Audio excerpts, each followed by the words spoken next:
2023. It is a new club looking for their golden opportunity as we welcome you inside and get you set for a great matchup. It is the top two teams in the OUA. They've made their way through the playoff gauntlet, albeit one game for the Western Mustangs. They still had to go through their vaunted rivals, of course, the Queens Gales. What has you most excited about this one, Donovan? Everything. Yep. Where would you rather be? We got the Yates Cup, beautiful weather. People have been tailgating for hours. Laurier bringing buses down here, and we could see potentially some history. No team has won 3 straight Yates since, as you know. Greg Marshall's McMaster team won 4 straight.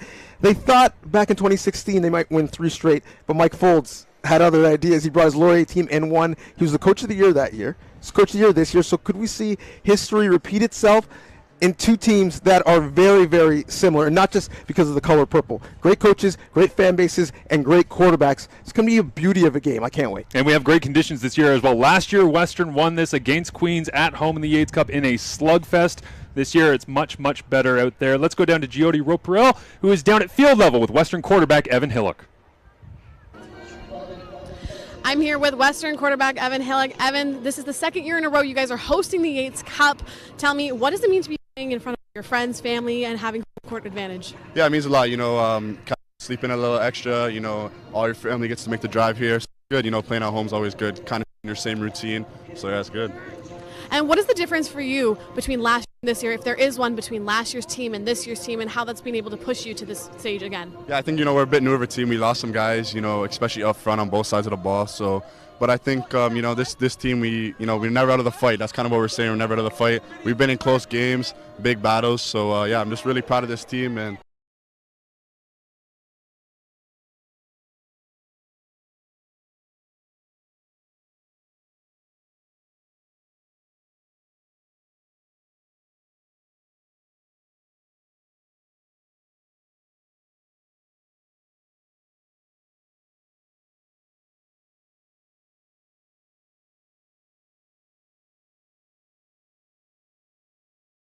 this team, we're never out of the fight. That's kind of what we're saying. We're never out of the fight. We've been in close games, big battles. So, yeah, I'm just really proud of this team. And Switch at left tackle as number 61 Eric Anderson into the lineup for Cloutier there, who was the left tackle. And is number 13 Savon Magne Jones. He is the 5th year. They love being able to throw it around to him. An undersized receiver as he lines up at just 5'8", 185 out of Hamilton, Ontario. Plays in a hurry. Undersized, but makes big plays in big moments. 2 game-winning touchdowns this year, one against Florida on this field to win it.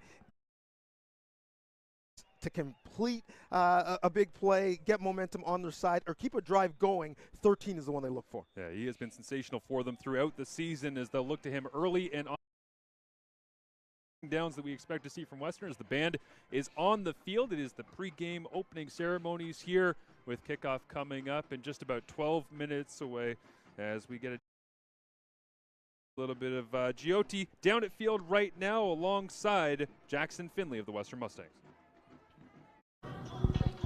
Right, I'm here with superstar quarterback Hawks. Taylor, you have not only been honored with a first-team All-Star, but you were also this year's OUA MVP. Tell me, what does that mean to you? Obviously, it's a huge honor. So I have to thank the Lord for giving me the ability to play football, giving me the ability to throw, and give me teammates that are going to make plays for me. And so it's really an award that goes to our whole offense there. So just thankful for them. And coming into this game, you're not only facing a very tough Western team, but you're also facing a very tough environment. They've got a really loud crowd, very large band to come into this match. Yeah, I mean, I think we're going to be more prepared this time. Last time the band was very loud. I mean, we know that's the advantage that they got from having home field, and so we're prepared. I know it's going to be loud in here, but hopefully if we get off to the start that we want to, it won't be as loud by the end of the game. Awesome. Thank you so much. Good luck today. Thank you. Impressive about is the completion percentage record in the OUA. Being able to get basically 3 completions out of every 4 attempts that he's had on the season, and the way that he's been throughout this season, it's been incredibly impressive. I stood next to the guy, by the way, as well. We're talking about Savon Magne Jones being a smaller guy. I stood next to Taylor for the first time side by side at the OUA won the OUA MVP, and 6'6". I mean, you can see everything over the top. All of 6'6". Might as well be a D end at that side. One QB in this board. Like, Yeah. he is putting the ball down. Arm angles galore. I love watching him sling it. Yeah, he makes the difference for this offense, for the Wilfrid Laurier Golden Hawks. Important pieces up front. It's been a pretty consistent group throughout the year. The real standout here, of course, is number 4, Ethan Jordan, who had a monster game in the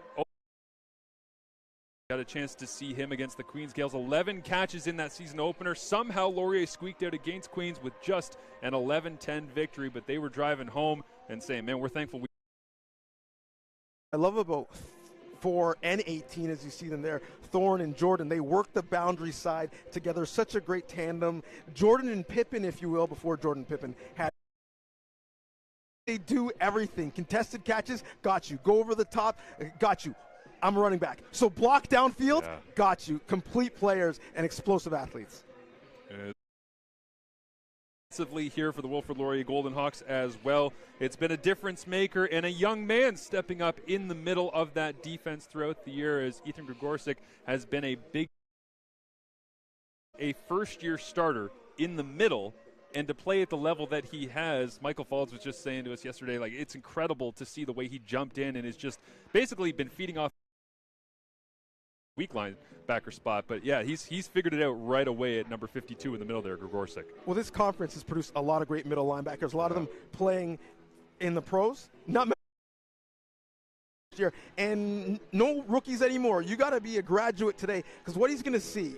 Get on your host for the outside zone read. Manage the traps that you're going to see. Don't get duped by those RPOs. Get to your zone landmark. Help us in the pass game. A lot on his plate, but they think 52 is big enough to do it. As the Wilfrid Laurier Golden Hawks take to the field week of the regular season. They wanted this game to be back at home, but they'll have to go on the road here today in their white uniforms, purple pants, and those white buttons. From the other shade of purple, ready to come out of the tunnel for their home debut. But the Wilfrid Laurier Golden Hawks and Michael Falds, they've established a culture. There's no doubt about it when you see the way that he is. Not the only reason that Falds ended up with the Coach of the Year award this season, but certainly playing a big role in top down his entire coaching staff. No, I love to so that have ex-players, recent ex-players, and they're certainly feeding in to the excitement of that as the Western flag is on the field, and here come the Mustangs. You've been in this stadium for big games before. You've been under center for big games before in the Yates Cup. I don't know if the level of butterflies that these players have, that these coaches have, quite frankly. The goal certainly is the Vanier for programs like this. But the first step to that happens afterwards. If you win a Yates Cup, your year is a success. Yep. So 2 teams worthy of going on and have the ability to win a Vanier, but the first step is right here today. It's incredible to think about the path that either of these teams will have to take. You're going to have to beat a real good opponent here today in the Yates. The UTEC is going to take either of these teams. And then, of course, it is the Vanier Cup in Kingston, Ontario, coming up just a few short weeks away for a national championship. They're both worthy of it, but it is going to take a lot to get through today. Here for the 115th Yates Cup at Western Alumni Stadium. You know, this has become the Western Invitational. Yes. Somebody in, see if they can beat you. Right. What? Laurier, you coming through? Guelph, every once in a while, do you want to come through? And, you know, Guelph has got one. You know, your master marauder. And Laurier has got one. We'll see if Laurier can get another one on Greg Marshall's watch. But the level of consistency from this program, not just to get here, but to host, is outstanding. Warm-ups complete in the books. And, of course, you'll notice some of the signs around the stadium today on the helmet of the Western Mustangs as well. It is remembered while they take the anthems and, of course, the moment of silence as we look forward to kickoff of the 115th Yates Cup right here on OUA TV, CBC.ca.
where exceptional student athletes,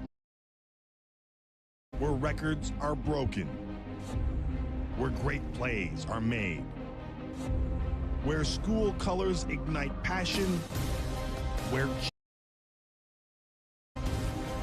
tradition is celebrated. Ontario University Athletics.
Welcome back to Western Alumni Stadium, everyone. Marshall Ferguson alongside Donovan Bennett as we are set for kickoff of the 115th Yates Cup.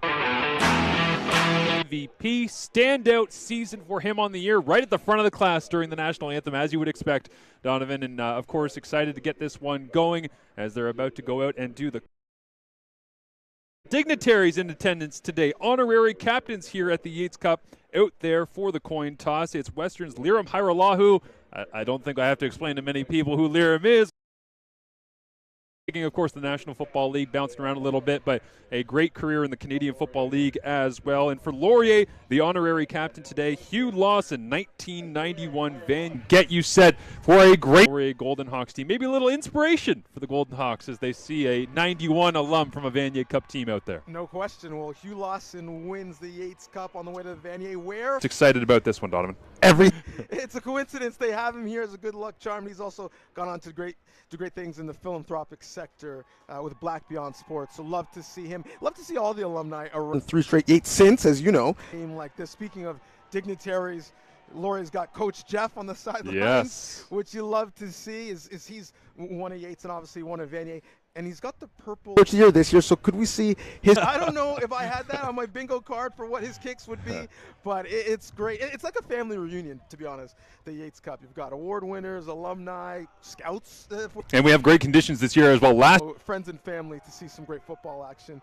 And I don't know if it's just because I'm cold or because it was so moving, but goosebumps hearing the trumpet play so often. Remembrance Day as it is today, and the only time the trophy hasn't been handed out was in the war years. And so we obviously commemorate and respect that. The oldest. Yeah, it means a lot, you know.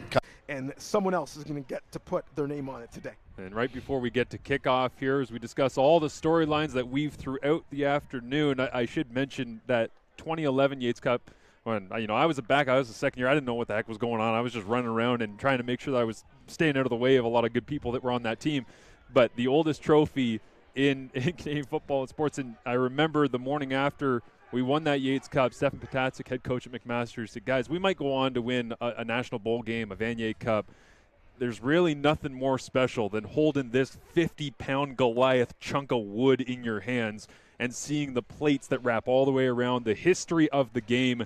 and the accomplishment that nobody can take away from you being a Yates Cup champion, as it will be Wilfred Laurier getting set to kick it away, and the Western Mustangs will receive, meaning Evan Hillock in this Mustang offense will get the first touch of the ball game. First in the OUA with 43.8 points per game. Could have some fireworks here today in London as we are all set to go. Thanks for being with us on OUA.TV and CBC Gem. As always, it's time to crown an OUA champion in the Yates Cup.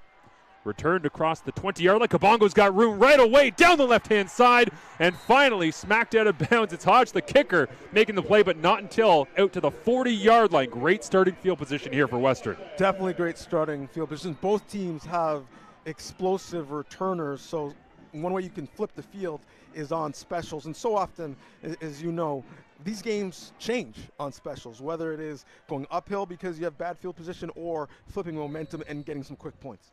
Unsurprising to see Western with a good kickoff return to start the game. First in Canada when it comes to average kickoff return yardage at nearly 25 yards per. That one will bump their average up as Hillock begins his Yates Cup in the gun, looking to throw right away. Isolated route to the outside, and it is incomplete, low and away. They had the shot they wanted out there. And there are some Mustang fans that haven't maybe tuned in as much throughout the year and watching. So did Greg Marshall just throw on first down to start the game? Yes, he certainly did. And the key, though, as things change, it's more of a passing team, is still against this Western team. You have to win on first down. Yeah, the great thing is he throws on first down, but then Greg Marshall isn't afraid to bring in some tight ends and fullbacks on second and long, and he'll look to throw once again. Roll the pocket, screen it to the backside here as crossing the 40, the 50 for a first down, and a little bit of deception that time.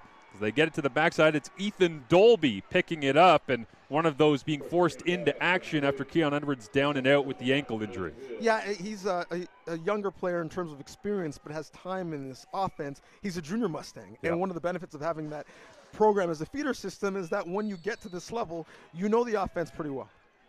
Coleman motions in the backfield here. As now Hillock, nearly a fumble there, but a good gain on first down.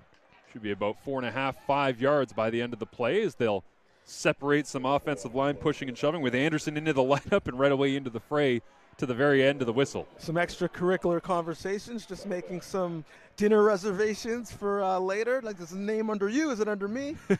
I'll see you on Richmond Row later tonight. They'll play 2nd and 6 here from Western Alumni Stadium. Opening drive of the ball game. As Hillock once again hands it off inside, and that looks like the Western Mustangs that everybody is aware of and always in fear of when it comes to run defense. Downhill they go for another first down. Well, the biggest thing with this Western team, and you'll see with this replay, is the numbers. It's math. Essentially, they add in slots, fullbacks, coming in, adding in the run game, so you're just outnumbered, and also their offensive line outweighs you by 20, 30, 40, 50 pounds. Troy Thompson with the first down carry there. He'll get the bulk of the carries we think today is once again straight down the rail. It's Thompson down to the 30. That should be good enough to move the sticks once again. And it is the Western running game taking over after that early down aggression to begin the drive. And when I mentioned first down, that's the key against this team. You got to be neutral or even get a big play on first down because they're so lethal on second down. That time they don't even get to second down. As Hillock looks to the sideline after the freeze count. Checks this Laurier defense. Saw something he wanted.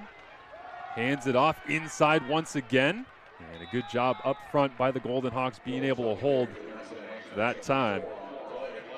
You mentioned that freeze count, something that Ottawa does quite a bit. You'll get those receivers in early motion to get a little early look and tell in terms of what you're going to see defensively. They did that a lot last year and because he was young and he needed it. Now they're doing it because they give him the ability to change plays on his own because he's so smart. Advantage when you can get to that next level of understanding as you see the Mustangs sideline here with Hillock handing it off inside, just rotating those backs, and Dolby loses his edge that time. Nice day here in London, but little slick on the turf and falls down. But yeah, they've rotated already through. We've seen Thompson, we've seen Dolby get the screen to the backside. That last carry was from Phillips as well at Stony Creek in his first year. So great to be able to see them moving so many pieces in and out of the ball game early, just rotating. And I guess that's why it becomes so difficult, and probably why you ended up having an extra defensive lineman dressed today for Laurier as well, because you just know no matter what, Western's going to have fresh bodies coming at you. No question. And Laurier actually really loves their depth on the D-line, so they're comfortable going 5, 6, 7, even 8 deep and thinking they can still get pressure, but they need to really take care of the point of attack right now in the run game. And measure the football out. They say it is a first down for the Mustangs, so Hillock goes to the side, grabs the football, keeps that arm warm, and makes his way back into the huddle. Incredible as they're now inside the 20 on the season, inside the score zone, inside the 20-yard line. Western 28 of 28 coming away with points, be it a field goal or a touchdown. That is why they were 8-0 in the regular season and have home field here in the Yates Cup. Hillock looks to throw, loads it up, throws it and fades away as pressure was flying in that time from Onyemena off the edge as the 6'6", 280 Martin Grove alum. You mentioned fades away. It was a bit of a fadeaway jump shot for him. He can throw from multiple arm angles, but a player who is not big and has been banged up, I always wonder if you get pressure, they're going to start to look at the rush. They start to get a little bit antsy and want to bail out of there. Yep. So I think that's a big question. So remember, he did get hurt against this Laurier team and what was a big hit. They'll blitz off the wide side. This time does Laurier, and Hillock goes the other direction. Quick completion, pushed out of bounds, and it is shy of the first down marker. It's Ify Onyemena, a 2022 OUA first-team All-Star, making the stop, and Western will send out the field goal unit. I mentioned that blitz. I expect Ron Van Moorkirk to blitz a lot today to stop the run on the way to the passer, to add some more numbers into that run game. And essentially, we're either going to die a slow death and have you run it down our throat, or we're going to make things happen to get off the field and save some points with this field goal attempt. And so out to kick the field goal, it is Brian Garrity. Lining it up from 21 yards away, knocks it through, and it's an opening possession scoring drive for the Western Mustangs, but all things considered, that's a victory for Laurier, holding them to 3. 71% of the time this season, when the Mustangs get inside the 20, they come away with 7. Yeah, oddly enough, I think both sides feel good about that opening possession. Western dictated the line of scrimmage, really ran the ball effectively. Laurier made a timely stop in the red zone to limit the damage, and now their offense takes the field. And out comes Taylor Elgersma. They decide to take the football right away as Henry Chu, the referee, whistles this one in. The band comes to life for the Mustangs as Elgersma looks to throw into the window, high and away, that time incomplete. There's a flag down in the backfield, and it'll be a holding call against the Golden Hawks. That is the penalty that gives football coaches the most anxiety. One, because it's somewhat subjective. Especially on your first offensive snap of the game. That's not a good sign. Yes, but to now start under your goalpost, first and long against a good defense. This gives defensive coordinator Paul Gleason lots of options. As we see Henry True there make the call. I have so much respect for the officials, who, many of which Henry True was an official when we played. Yeah. And I could not run nearly as fast on that field if I needed to, but they're still getting it done. Yeah, the call goes that time against number 67, the right tackle, Tanner Elson. And so now he'll dig in on 1st and 20. This time a little jet sweep underneath, cutting back and just trying to get some yardage back, but great rallying to the football that time. It's finished off. And number 55, Max von Moldolfer, as you get a chance to see the big block out in front, trying to give any breathing room whatsoever to Jace Atkinson carrying the rock. It forced a bounce there, even though felt it by taking the block. But we saw some early show of pressure, and then Western didn't come. I think that's going to be the cat and mouse game throughout between Todd Galloway and Paul Gleason. How often are you coming, or how often are you showing that you're coming and then really ducking out? Extra lineman in here for protection as they give Elgersma all day to rip it, and he throws it over the top. And always an interesting one when you're in 2nd and long like that against the Mustangs. They'll sit back a lot of the time, play zone, try to make you throw into tight windows, all the rest. Michael Faulds brings out extra protection, blocks it up, and tries to give Elgersma an early chance to throw into a tight window. Unable to do so, but a little bit of mentality clash between those two here early on. And maybe a little bit of nerves from the player in a big spot. The MVP of the conference, but 2 throws he normally makes high. Hodge comes out to kick this one away, spiraling boot, and it drops down at the 40-yard line. Punt return of 10 yards on the play by Braden Messeri. And it will be Western possession. And in the first 2 possessions of the ball game, Western's got 3 points on the board, Laurier none, and 10 yards better starting field position now for the Mustangs than they had on their first possession. And it's around midfield where sometimes Greg Marshall goes a little tendency breaker. Early in the game, really want to get control, get some momentum. 21 passing touchdowns on the season for the Western Mustangs. First in the nation. On 1st and 10. Back to the running game. It's Thompson, downhill, Ify Anyamenim right there, and holds it to a gain of maybe 3 yards on the play. And now we see a radical difference. You got 2nd and long. That gives you much more options in terms of what you want to do defensively. If you're watching at home, this game's going to be pretty binary for Laurier on defense. You have to win 1st down. That gives you a shot on 2nd down to bring some exotic blitzes and pressure. They'll substitute out Matt Caruso, and in comes Brubaker. A defensive end playing limited snaps, coming off an injury, is number 98 for the Golden Hawks, but a major difference in pass rush throughout the season. As this time they'll screen it out quickly. It is complete, trying to get to the edge, as it will be Seth Robertson getting the push needed through the arm tackles of the Laurier Golden Hawks for another Mustang 1st down.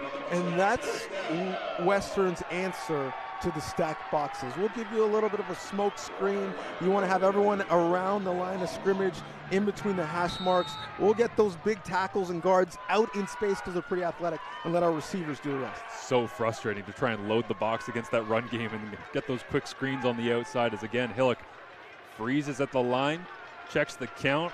That is a loaded backfield right now with Coleman and Thompson, but he'll throw out of it. Quick window throw, and Savon Magne-Jones is on the score sheet here in the 115th Yates Cup.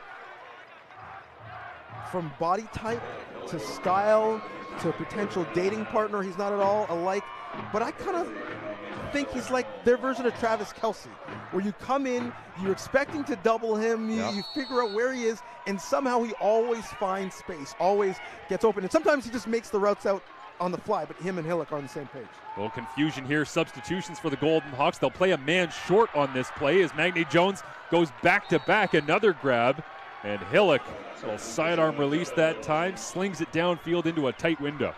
Just always has a knack of settling into zone, never in a hurry, never there too early or too late, right on time, and he gets the reception. 12 players back on the field defensively here for the Golden Hawks as Hillock plays 1st and 10. From the 25, it'll be Phillips inside. Different body type than they've got in the other two, Thompson and Dolby. Not a lot of carries, but 6 foot 197.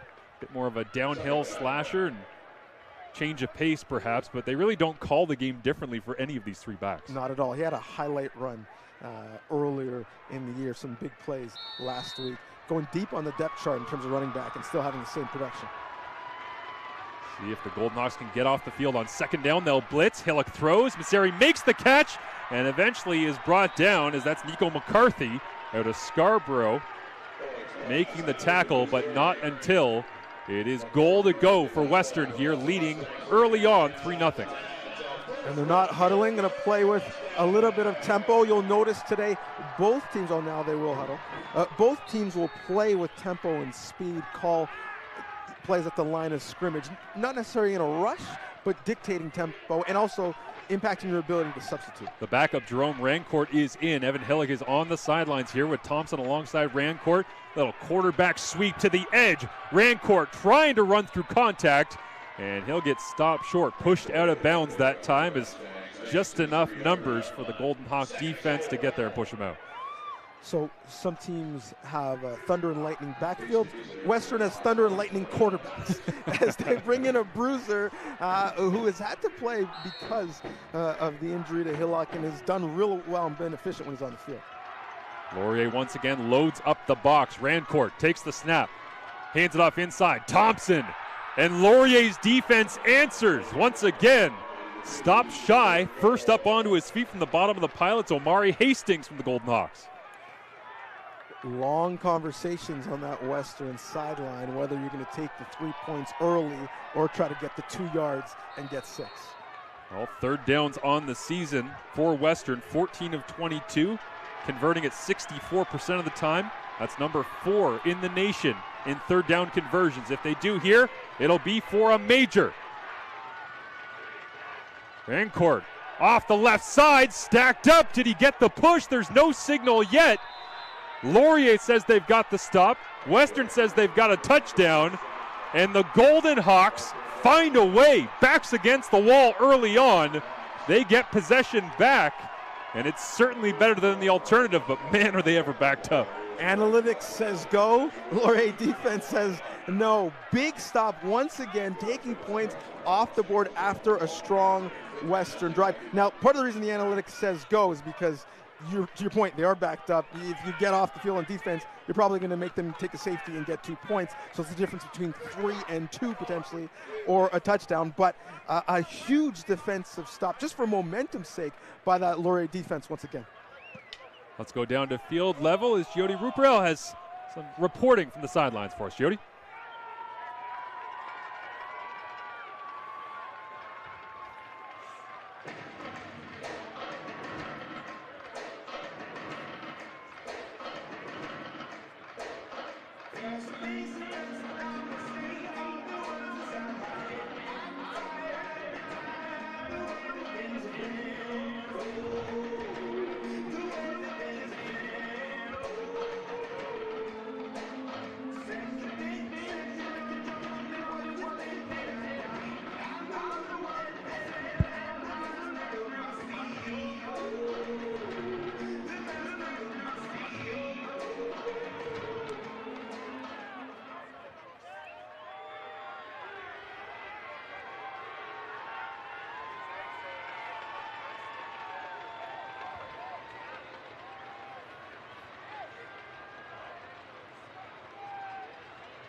Thank you, Jody. Appreciate that. And thank you to Kate McRae Bristol for joining us, as well as the Golden Hawks able to get out from deep inside their own end here on a great little inside run. The first time we've been able to give him some love today, it is Quinton Scott. And he's one of the best backs in the country. Because of the ascension, has taken a bit of a back seat, and I expect if they see a lot of light boxes, we'll see a lot of him today.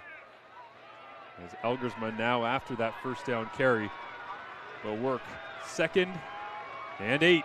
Pressure on from the Mustangs. Elgersma looks to get out of the pocket. He can't. He goes down. They get a sack. A defensive line beleaguered throughout the year, struggling to get pressure on the quarterback, but they get it done here on 2nd down and long.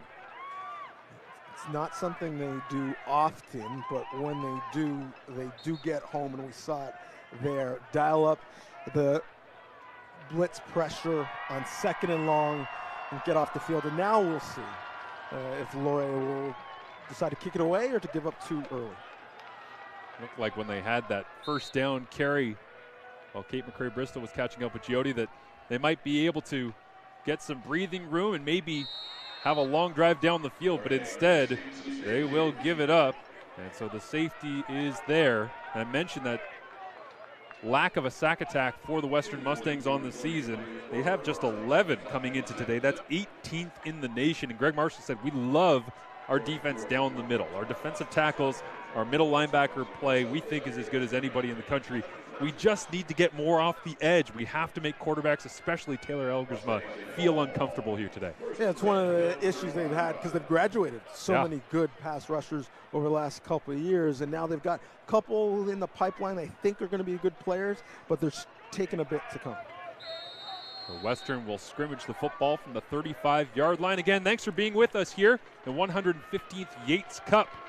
Marshall Ferguson, Donovan Bennett, as we got it covered for you all afternoon long with Evan Hillock in the gun. Shows run, looks the other direction, looks it off down the field. Robertson just off his fingertips, incomplete. As Laurier got away with one there. Ethan Bayfield, the closest Golden Hawk defensively, but they wanted Hillock to load this up, and he gave it his best shot. Well, Robertson has been a guy who's put up points for them in terms of receiving touchdowns. Had a step, just couldn't bring it in with one. Wants that one back, I'm sure. A tough one there for the Mustangs. Leaves them in second down and long. Magne, Jones, and Robertson flop over into the boundary. Three receivers will play to the short side for Hillock. He looks that direction, again vertical. Robertson back on the skinny post, and they'll say incomplete right in front of the official. Robertson thought he dug it out with the left hand on him, but they'll say no. And throws it down with a little bit of disgust. We'll see on the replay if he has a reason to be disgusted. He should just be disgusted with himself. Had a step once again, decided I can bring it in with just one once again. Ooh, can't see from that angle as his back breaks it up, but the official was in great position. And so once again, Western punted. Great look at it there. Wish you had the reverse angle because that looked like a heck of an effort from Robertson, but back-to-back plays. Western gets aggressive with it, but now they have to punt it away. A little slight wind here into the face of the Mustangs, and it will be Jordan returning it across the 40, and this is the best starting field position that Taylor Elgersma has had so far this afternoon. Is what do you know, we do have the reverse angle. We'll get a better look at it here coming from the other side in our awesome crew. Well, you be the judge at home. Does he come down with it? Gregorczyk there with the play of the year, not allowing us to see. Right. Well, we don't have replay review in the OUA just yet. No VAR for our soccer fans. But nonetheless, no catch. Elgersma, 1st and 10. Quick screen to the outside. Raiden Thorne grabs it, crosses the 45, and is close to the first down marker. Needs the 52 in order to get it. I talked to Michael Falls this week and said, like, you obviously are somebody who's fiery at the beginning of games. You know, first quarters, you're really fired up. And he said, yeah, it's a good thing that we don't have challenge flags in the OUA because I'd waste mine on the first play of the game every game because I'm so excited. Yeah, fiery would be the understatement of the year. He may or may not have broken his hand punching a wall in a Yates Cup here in the stadium. And they will give the first down to Thorne on the quick screen. This time, similar look. They'll flip it out in the flats this time, as that one is complete. What I love about the last two play calls by Todd Galloway is just get your QB in rhythm. Give him some easy completions early in the game. Make him feel good. Everyone comes back to the huddle, giving high fives. Let those talented receivers touch the ball and go make a play. Maybe he was a little bit too up for the game, putting too much on his first throws. Now he feels good. Yeah, that's a great point on him. Being able to get him into a flow, get some completions under his belt for the OUA completion percentage record maker this season. As he gets another here to Jordan, this time going wide side, and this Laurier offense, second in the OUA behind only the Mustangs, and number 4 in the nation at 35.5 points per game is rolling. And these offenses are so similar. Definitely really good run game, really good offensive lines, but a bunch of good receivers who can go vertical.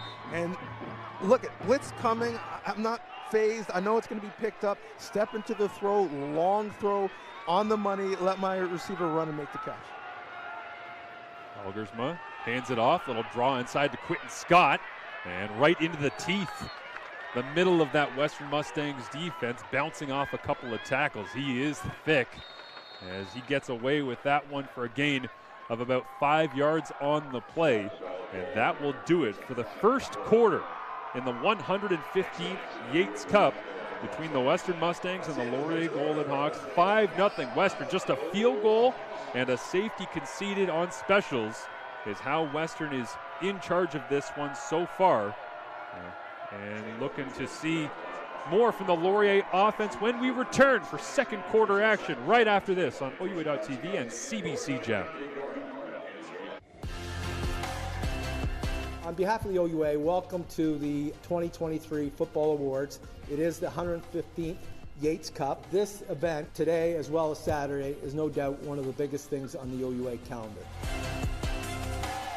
So many of us have played or been employed or volunteered or been involved in football specifically. As a representative of our organization, I can't express how much it means for us to have a small part in what we can contribute to grassroots and university sports in this country. We have never had more talent in Canadian football than we have today. Canadian football players have never been better than they are today. In the classroom, the fourth-year commerce student holds a perfect 12.0 GPA. This year's Russ Jackson Award recipient, Alex Chang from the McMaster Marauders. Spearheading an offense that averaged over 35 points per game, this year's Larry Haler Award recipient, Taylor Elgersmus. It is my distinct pleasure to introduce this year's David Tuffy Knight Award recipient, Michael Falls. Welcome back, second quarter action. You haven't missed anything. Taylor Elgersma stands in the shotgun to open up the second, hands it off on second down, and gets a first for Lauriers. They continue their momentum from the end of the first quarter here, Donovan. And we see the cat and mouse game starting, and you talk about how these teams are so similar. The problems that they present offensively are the same. You're going to add in on that run game. Elgersma, a couple pass completions, all of a sudden people flying out. Now we see a couple draws to the running backs to get good yardage. Michael Falls wants to go quickly this time, slings it to the outside. What a move in the open field by Jordan. Spins away and picks up another first, a gain of 14. That time from the leading man out of Chatham. Chatham-Kent Secondary School it is. Ethan Jordan making the play. Well, you sound like Marv Albert saying what a move by Jordan, because he went to the crossover dribble in the open field to get the first down. Where's Elo? I don't know. He's somewhere out there, but where's Byron Scott? Take your pick. As Elgersma again goes quickly to the line. Some hand signals from the Golden Hawks. They are ready for the noise and ready to move quickly. Elgersma pumps. Now looks down the field. Little sidearm sling into traffic. Incomplete, knocked away. Robert Panabaker, the fifth-year kin student, comes over to make the play. Well, you talk about that pump. He left everyone up in the air wondering what was going to happen when he looked to throw it then. Nope, pulling it down. But when he releases it here, I'm thinking that's a touchdown one way or the other. Luckily, it hits the ground, but I thought it was going to be 6, either for or against Laurier. I'm not sure he even wanted to pump that. He was about 90% of the way through the release and hit the eject button, did Elgersma on that one. As now they'll go 3 receivers to the field, max protection. Elgersma, lots of time, stands in over the top, and it is complete, pushed out of bounds by Panabaker. But a big shot inside the 10. They'll spot it around the 6-yard line here for the Golden Hawks.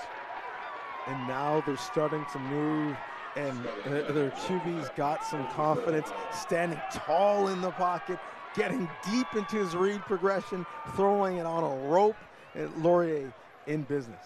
Jackson Stebbings the one making the grab here at a Surrey, BC. Lord Tweedsmuir, a couple of players from Surrey here on the Golden Hawk roster. But what I love about Stebbings is at the top of the route, gets the feet down and survives contact with the ground. Elgersma, handoff inside, lost his footing, did Quentin Scott that time, as he looked like he had some momentum going down the hash mark, but unable to stay up. I'm just going to say it, by the way, as well, I miss the wide hashes. Yes. I love calling a game here in U Sports in the OUA that has these wide hashes because, man, you can absolutely stretch it.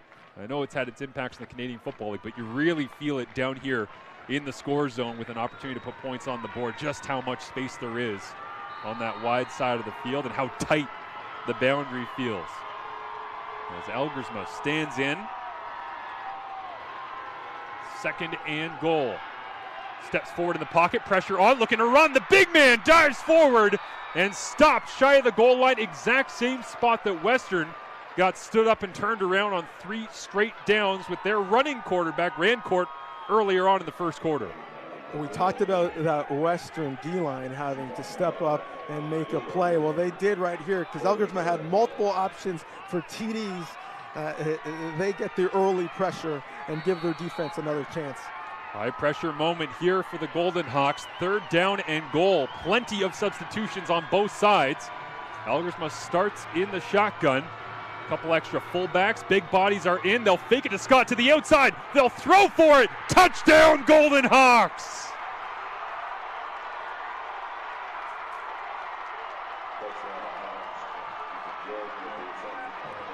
It is so loud in here on that side of the field.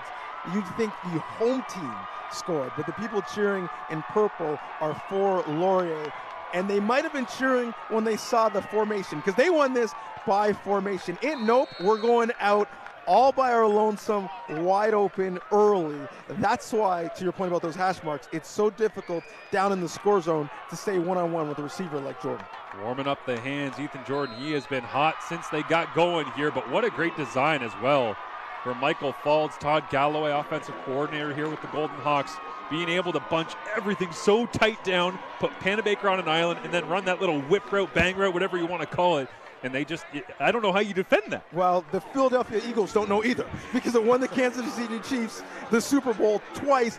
And the issue is how many teams feel comfortable 2 yards to go on 3rd down. We're going to put our quarterback in shotgun, and we're going to throw it to get it. And they do, and that's why.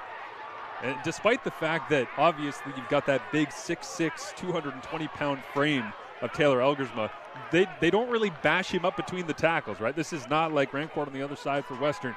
And so you put him in the gun. I thought he might take a step forward, show something. You got all those fullbacks in, and to your point, no, just stand back there and throw. We're a throwing team. Let's just throw for it. Be who you are. Right.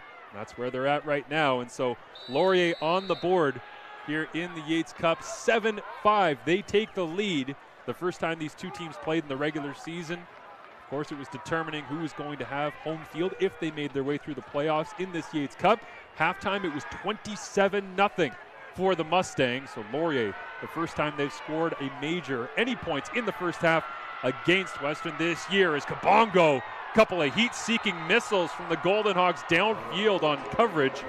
As the first man down the field looks like it was Tyreek Quayson down there. So this game certainly is about players. It's about the Jimmies and the Joes, but it's also about the psychology. First of all, look how fired up Laurier is. They've been down all game. They get a score. Everyone's flying down to the football. But the other one is Western, let's be honest, has outplayed them, has outgained them, has had more positive plays, but they're down 2 at home early.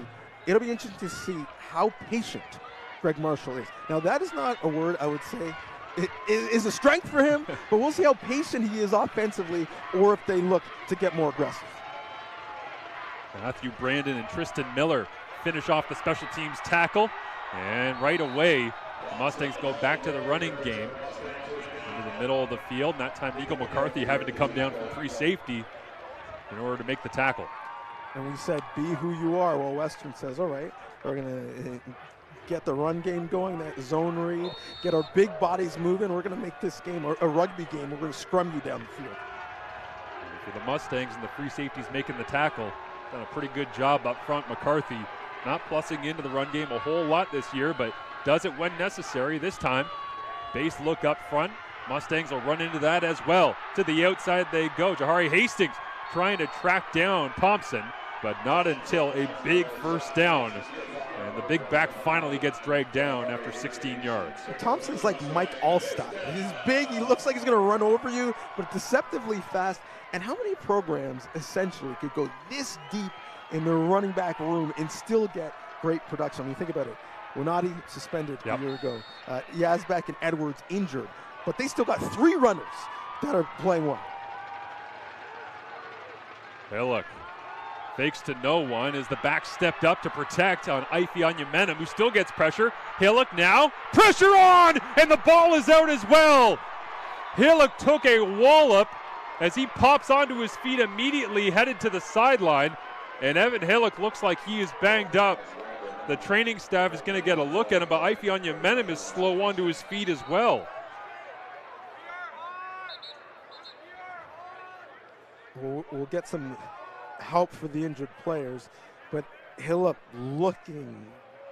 takes a hit to the head there, trying to buy time to find some receivers open. And sometimes in this scenario, when everyone's hunting you, discretion is the better part of valor. Tuck that ball, throw it away because you're outside the tackle box, live to play another down. Luckily, O'Neill comes up with the football. So Western does have possession, and now with the sack fumble, it'll be second and forever. Is in the background there behind Onyemenum. You do see Rancourt getting warmed up for the Mustangs. Jerome Rancourt out of Quebec City, second year civil engineering student, 6'5", 248. We're talking about the big man on Laurier's sideline, but man, that was a big hit that Hillock just took as Onyemenum, standout weak side linebacker. Looks like he's dealing with something in the lower half there, a bit of a limp, headed off the field. Gives a thumbs up to the crowd that he is A-OK. So they'll make some substitutions. Saw the Laurier coaching staff trying to fire up Jaden Griffiths, who looks like he's going to fill in, jumping over from on the depth chart at the very least, being listed as a backup wide side linebacker, coverage linebacker. He'll flip over to the other side and play that weak side linebacker spot right now. We're number 33 for Laurier. Rancourt pumps, now looks over the top, just fades this one out of bounds, incomplete. Forced into duty very quickly that time, got the arm just warm enough, but didn't get a look that he liked, so he throws it away, and Western will have to kick this one away. Laurier, a little bit of momentum here with a touchdown and getting possession back. Well, we talked about that Western D-line starting to warm up. Well, let's talk about this Laurier D-line. How often have we seen Western throw the ball on time, in rhythm? A lot of holding, clutching, double pumping, ad-libs. And so they're a little bit off schedule offensively, and now Laurier gets the ball back. Hastings and McCarthy, boundary halfback and starting free safety, work so well in tandem with each other. As this time, it's a great kick from the Mustangs. Returned by Jordan, the touchdown maker for Laurier in this one, and a flag comes out on the return. So we'll see if that backs up Laurier in this spot as Michael Falls goes back to work, calling in the signals along that sideline. His offensive coaching staff, Todd Galloway, in his third season with Wilfrid Laurier, was a member of the 2019 Yates Cup champion McMaster team that came in here and defeated Western at their place. Little did we know we would not be playing for the Yates Cup the following year. Unfortunately, it felt like forever when we got to the 2021 Yates since we'd had this, as there's a holding call against Laurier, so it does back them up. But yeah, being able to get back in here and have everybody in the stands celebrating, having a good time, having a hot dog before the game. An awesome environment in London, as always, for a Yates Cup, which it's been here, as you said, the Western Invitational. Who wants to come in and try and find a way to take down the Mustangs?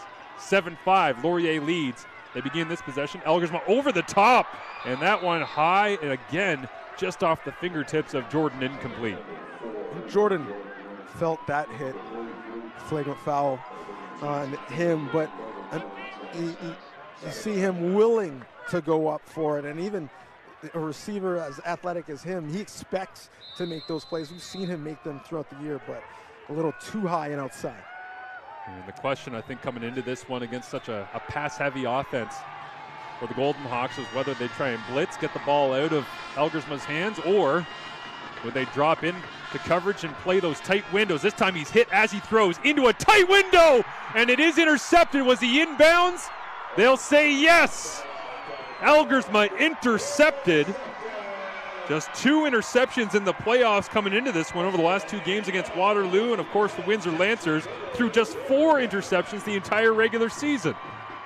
And the strength of that secondary is not necessarily stopping you, but taking the ball from you. And we saw the ball hawking aspect there. And look at the range on his horse all the way. Trust your eyes, go get it, and then get the foot down at the end.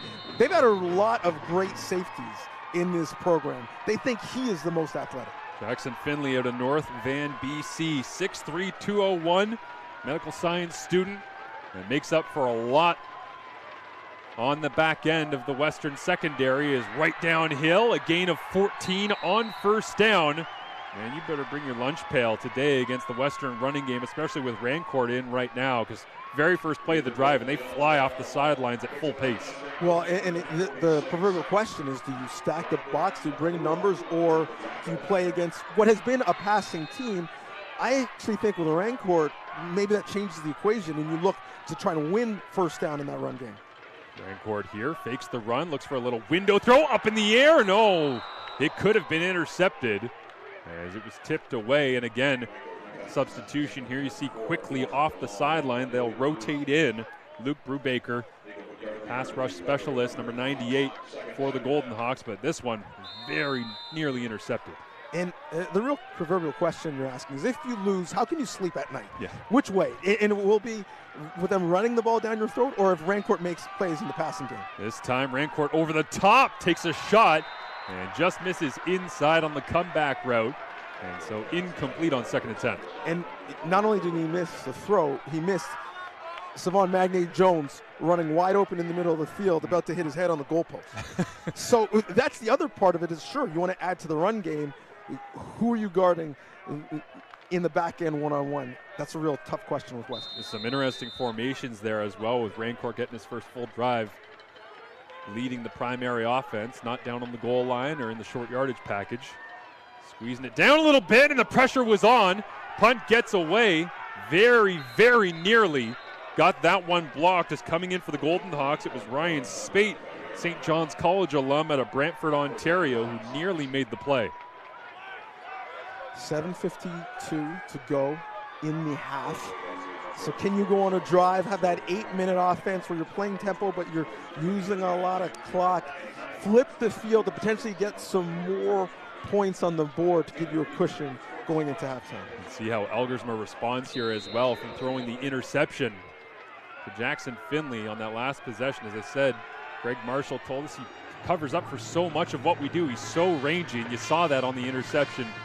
As this time they'll hand it off inside. Quentin Scott rolls the pile forward and gets stacked up. It's a difficult thing against this front with Western, how well they eat up blocks and how much their linebackers flow. Even when there's a hole, it's not clean. It's not pretty. You're running through trash. You're trying to jump over people. You're running and thinking at the same time, where exactly do I want to go? Next thing you know, the backside tear gets you, and you've got a minimal gain. Elgersma, 2nd and 8. 4-man rush from the Mustangs. He is protected for now, gets it away as he's hit. And Quentin Scott will actually get brought down by the same man that hit Elgersma deep in that backfield. What an effort that time from Soren Hulschmidt. And it's a lot easier to play running back from the 50-yard line, well above the field. But when Quinn Scott watches this one on film, he's going to wish he just trusted his speed, put his foot in the ground and went. He had blockers in front. He could outrun some D linemen, but decides to cut it back in. Well, we're not all Reggie Bush. It didn't work out on that one. Hulschmidt is going to love watching that one 10 years down the road. Get the hit on the quarterback and then get the tackle on the play as well, as it bounces off the hands on the punt return of Braden Mazzari, and he'll step out of bounds with little to no return yardage that time to help out Rancourt, as once again he does come off the sideline. Evan Hillock still over there on the Western side after taking a hit on a sack fumble here in the second quarter. As we go down to Giodi alongside Christine Stapleton, the athletic director of the Western Mustangs. That's right. I'm here with Christine Stapleton. Now, this is the second year in a row you guys have been able to host the Yates Cup. Knowing that the venue is just down the road this year, what is it like hosting this event? Well, we're really proud to bring the Yates Cup to London. Last year we hosted the Yates and Vanier, and we also hosted a bowl game. So we got a brand new renovated facility. Very grateful for the support of Western to put such a great facility here on campus, and very proud to host the Yates Cup. And with a football program like Western, you guys are building such a huge football program. Can you speak to the dynasty that you would call the Western football program, and how do you build a program like that? Well, it starts with a great leader. Greg Marshall's he's a legendary coach in the OUA and youth sports, and he does a great job of building building a culture here, an infrastructure. We've got Junior Mustangs football, but it truly does start and finish with great coaching leadership, Greg Marshall and the assistants that he has here. Awesome. Thank you so much for your time. Good luck today. Thank you, Christine, and thank you, Jody, as well. As, a lot of exciting things happening around here in the program. And, of course, the Vanier Cup going down the road to Kingston, Ontario, is the Mustangs, if they find their way through, just like Wilfrid Laurier, would love to be able to come back to Ontario for the right to win a national championship here in 2023. As Rancourt again begins this drive downhill, and that time wrapped up quickly, but somehow, as you said, Donovan, doesn't matter if you touch him at the 2-yard gain, he's going to roll to 5 and 6 somehow. Yeah, it just falls forward. The sign of a good back, gets those positive yards. And we talked about how patient Greg Marshall's going to be willing to be. 5 points is a disappointment for him if it came in a drive, which it can't, but if he gets less than 7. He's got 5, and it's almost halftime, so we'll see. High snap this time, brought down by Rancourt. He'll try to get to the edge on Brubaker. He does, puts the shoulder down and steps forward. It's good to see Ife Anyamenem back out there on the field after he was injured on the hit that ended up getting Evan Hillock, the quarterback for the Western Mustangs, out of the ball game. Hillock is on the Western sideline right now, banged up with a towel over his head. Doesn't look like he's close to coming back in right now. And so it is this man, Jerome Rancourt's game at this point.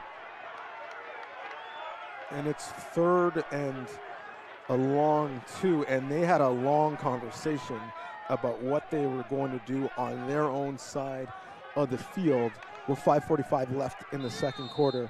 They decide to punt it away. Or do they? And we'll see how aggressive they are here. Almost a punt block the last time that Western sent it away. Slow again in the operation, and a wobbler rolls out down the field, takes a Laurier bounce and out of bounds just up from the 45-yard line. So Taylor Elgersma again gets it back with 5.5 minutes remaining and a 2-point advantage. We talk about aggressiveness. Elgersma is coming off an interception. And so you got 5:31 left in the half. How gun-shy will he be in terms of advancing this ball down the field? Once again, the Laurier offense been chasing Western in terms of points per game throughout the year. They do it a little bit differently back and forth between these two clubs as Elgersma begins with a long drawn-out fake. This time to Scott, and then goes to the wide side and drops it in perfectly, as that is Jordan along the sideline. Slow developing, but it gave just enough time for Jordan to free himself and get some separation. A sensational move by Ethan Jordan. Had to get on his horse at the top of the route to get there, but gets there, gets his feet down, gets a first down. Falls on the sideline, head coach alongside some other signal callers. Sending this one in. Pressure look here from the Mustangs. This is the 3rd time we've seen this extra lineman package for Laurier. They'll run this time straight into it, into the boundary, running away from everybody. It's Quentin Scott, finally brought down by Jackson Finley, but a massive gain as Laurier saw exactly what they wanted, got the picture, and took advantage. No question, a massive gain, a massive call. Get everyone on the wide side of the field, run it into the weak side. Elgersma even giving you a block, and we're out the gate and off to the races. Finley gets on his horse to make the stop and save 6 points. A little backside kick-out block by the quarterback after the handoff on that one, as they get it down to the 21-yard line. It is 1st and 10. Elgersma looks into the wide side, back to the short side. Raiden Thorne makes the grab in between coverage that time, as it was Richard Adebufor covering him on the corner, but a first down and another completion for Laurier.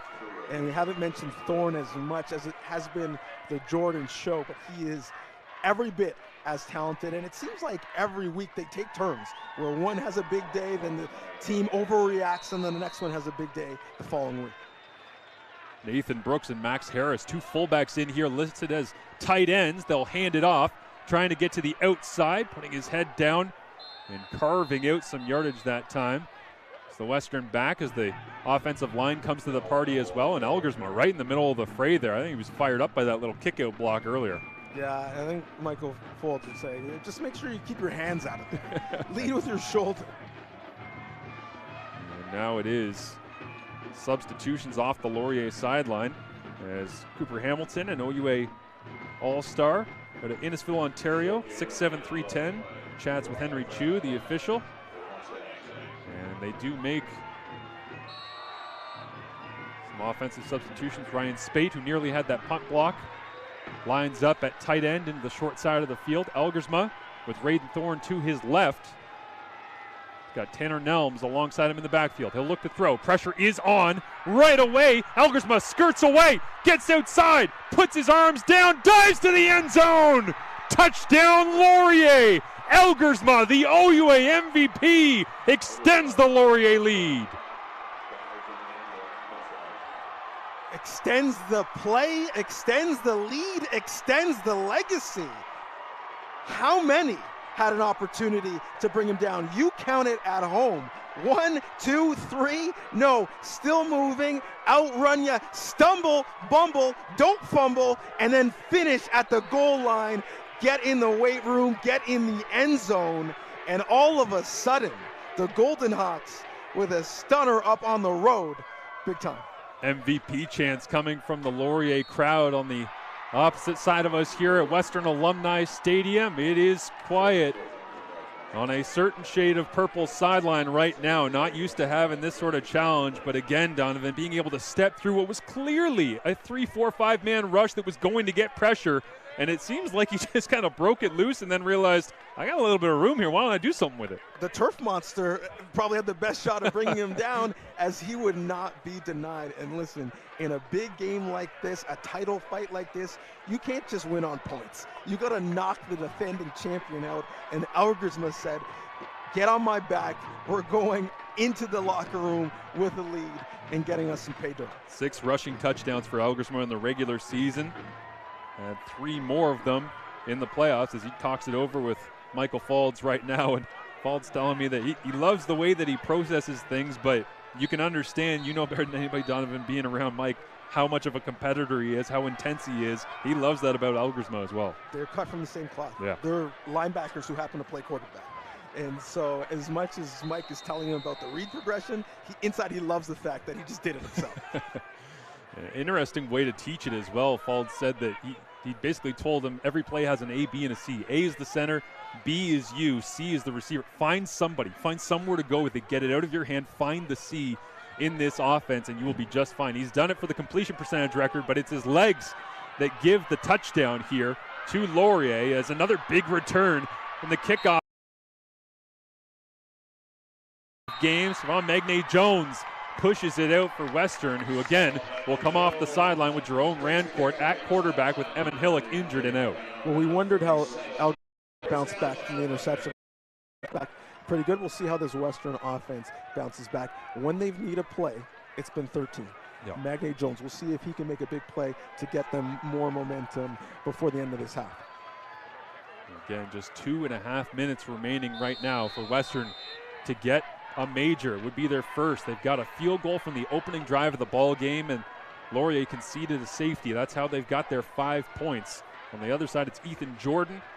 Touchdown pass caught by thrown by Elgersma to him, and then of course using his legs to get into the end zone again is Dolby, strung out along that sideline right in front of the Western bench, and that run will go for maybe a yard, set up 2nd and 9. Big stop on first down, because given the clock, if you can get a 3 and out, maybe you're thinking about putting more points on the board if you're Laurier. But everyone on their horse trying to string this one out, and the cavalry eventually gets home. And it was the Norm Marshall Rookie of the Year, Ethan Gregorczyk, the one that got there eventually, ran sideline to sideline, and did Magne-Jones hold on to that? They say he did. What a great hands catch that time by the veteran. It was great hands, but a catch like that, it takes the whole body, the agility to get there and get open. And then look at him extend. Look at the flexibility, the hot yoga classes coming into real life. Goes and gets it as Rancourt steps up in the pocket, and then the core strength to bring it home before it hits the ground. Run in one direction, lunges back the other way to get it. Now they'll go back to Dolby. Churning the legs, close to a first down. Onyemenu, the one there to push him out of bounds, but another great gain on first down. They'll say it is a first down for the Mustangs. And the conversation flips from potentially getting the ball back and scoring to making sure you don't get scored against if you're Laurier. Back-to-back plays for Western, moving the sticks with first downs. Now they're in business. 2:02 remaining here in the first half. A 14-5 advantage for the visiting Wilfrid Laurier Golden Hawks in the 115th Yates Cup. A 1st and 10 for the Western Mustangs. Jerome Rancourt in at quarterback. And with 2:02 remaining, they'll hand it off. Not afraid to go to the running game because they're getting chunks like this. And it's another big hit at the end of the play on Dolby as they had to add in with Chris Haggart, defensive back, finally making the play, and a timeout is called. And when this Western offensive line is really rolling, and they've lost a couple pros over the last couple years, so not necessarily as dominant right now. I think they've got 5 that eventually could be pros, but not playing at that level right now. But they do such a great job, not just at the point of attack. They get up to the second level, get up hands and hats on the linebackers and the safeties. Greg Marshall looked like he was calling timeout, decided he would just go ahead here on 2nd and short with Rancourt, plunges his way forward. And that'll be a first down for the Mustangs once again, right around that 30-yard line of the Golden Hawks. Rancourt doesn't need a tush push. No. He's got enough cushion to do all the pushing himself. Good job that time by the interior line. A lot of graduations, a lot of guys going to the CFL, moving on from the Mustangs. They've had to fill the void from behind. Never hard when you're at Western. Of course, recruiting great players from all over the country to come here to London, but certainly a challenge this year to get everybody in rhythm as Magne Jones catches, knifes, and gets down inside the 20 before Gregorczyk comes over the top and brings him down. So many receivers at this level catch, process, throttle down and throttle back up. He puts his foot in the ground as he's catching and is able to knife up for positive yak yards. He is playing fast here today, starting to rack up a nice stat line as well as Rancourt, with 1:20 remaining, clock rolling in this first half, has a cluster of receivers to his right. He'll look that direction, looks into traffic, and off the hands, incomplete of Ethan Bayfield. One of the keys for this Laurier secondary coming into this game was taking the ball early. They talked about it, they drilled it all week. This was an opportunity for it, and it just evaded them. Would have been a big swing in momentum. Rancourt thinking the lucky stars that fell. Into a real tight window that time. He wasn't afraid to throw into it, almost paid the price.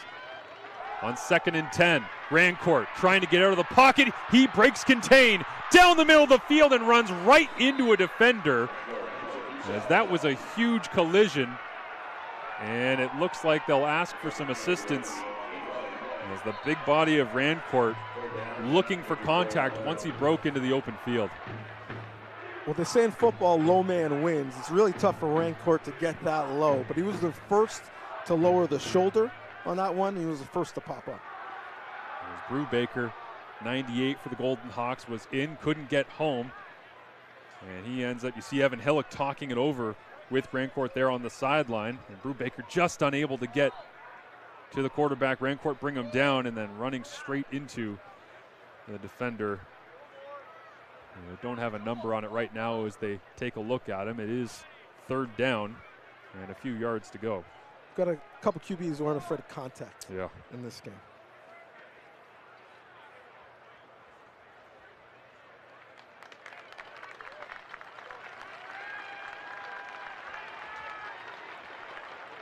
And it is Haggart up onto his feet as the Lorne Park Secondary School veteran out of Mississauga gingerly makes his way to the sideline. And it will be the field goal team out here. Surprising, Donovan, with 3rd and about a yard. Rancourt starting to get in rhythm running it, and Greg Marshall decides to go for 3, trailing 14-5 with 1:05 remaining in this first half. Assuming they actually kick it. You never know, Greg Marshall in special teams here, but they do put it down, and Garrity knocks it through. And some more points on the board. And that will make it a 14-8 ball game in the Yates Cup here in London. Bit of a surprising decision for me, to be honest. I think given how well you've driven it offensively, given the fact that you haven't had a major yet. Going into the half with one would be ideal, and the offensive line has really been strong. But it's a long game. Want to get those points in the back pocket when you can. And I'm not sure I'd want to give this guy any extra possessions with the football as well as Elgersma gets out the quick screen. Raiden Thorne trying to get to the wall, bounces off 2 tacklers. Before finally gets there to try and wrap him up and bring him down. Max Nixon flying out from his linebacker spot as well to finish off the play. Well, we talk about those decisions in football all the time. It seems like every big game, do you go for it, do you not? Do you kick it, do you not? To me, I always think, well, what does the opposition want me to do?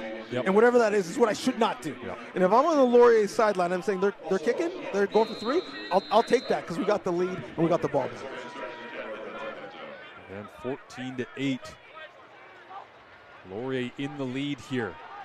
Under a minute remaining. Elgersma hit as he threw, gets this one out to the field into the flats, and all sorts of bodies around Elgersma's feet, but he got it out complete that time, and Laurier wants to go quickly, but there's a Mustang defender down on the play, and so they'll have to slow it down and come take a look. Now, what will ultimately make that decision potentially right or wrong is what happens in the next 33 seconds. If Laurier is able to drive and get more points, then we might be second guessing. Chinendu Azunawuri is down for the Western Mustangs, and so they look him over in this spot, but 1st and 10, 33 seconds remaining, and Taylor Elgersma stands alongside Michael Faulds, talking it through, and to your point, Donovan, it's always interesting when you go back revisionist history and talk about what we should have done and what we could have done better, all the rest. These are the moments I love, is quarterback, head coach, play caller, standing side by side and going, we got a fork in the road here. We got 33 seconds. Which one you want to take? What do you want to do? Like, what do you like the most? Do you want to be aggressive? Do you want to do it through the air? Do you want to go screen game? Well, it's always great. My favorite part of the quarterback series on Netflix, which I just binged through because I loved it, is Patrick Mahomes is like, I'm good with any of it. Yeah. Whatever you want to call, I'm good. That ultimate confidence in being able to execute, and Elgersma has similar swag. And so they will spot the ball at the 49-yard line. Sun breaking through, little patches here on a beautiful day in London. A hole shot for Raiden Thorne, and the backward spiraling acrobatics of 18 makes the grab into Western territory, and Michael Faulds will take the timeout. And Elgersma goes through the read progression as if he's reviewing a Scantron sheet and had 2 receivers in the same area, so he's just going to go D, all of the above. Is it going to be Jordan? Is it going to be Thorne? One of them will come down with it, and they do, and they get a first down. A great grab that time by Raiden Thorne, getting acknowledged as an OUA All-Star at the OUA Awards on Wednesday morning as Faulds calls out personnel package, and it'll be the 2 fullbacks coming off the sideline here for the Golden Hawks. I don't know how you were during exams. It's around exam time on these campuses. I just went C all the way down. I was like, I got to be right one of these. Scantron just honestly brought back nightmares for me. Right. I've forgotten about that word. You got your HB2 pencil.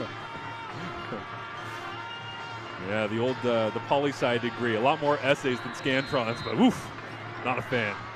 Elgersma pumps, looks to the outside, going to take a home run shot. Adubufor right there, and Jackson Finley, who already has the interception of Elgersma, over in help on coverage as well. Well, they want to use Jackson Finley's speed against them because he's going to fly in there, and maybe they could use it against him. He played it safe, played it home, and if that ball was on target, he may have picked it off. It's interesting. They bring in both the fullbacks, go with a heavy set, load it up, try to get an ISO out the outside, and Adubufor and Jackson Finley basically just shake their head and say, no, we weren't fooled by the formation or the alignment or anything else. Back to the base offense here for Laurier. They hand it off inside Tanner Nelms, and they use a little bit of clock with 13.2 remaining, up 14-8.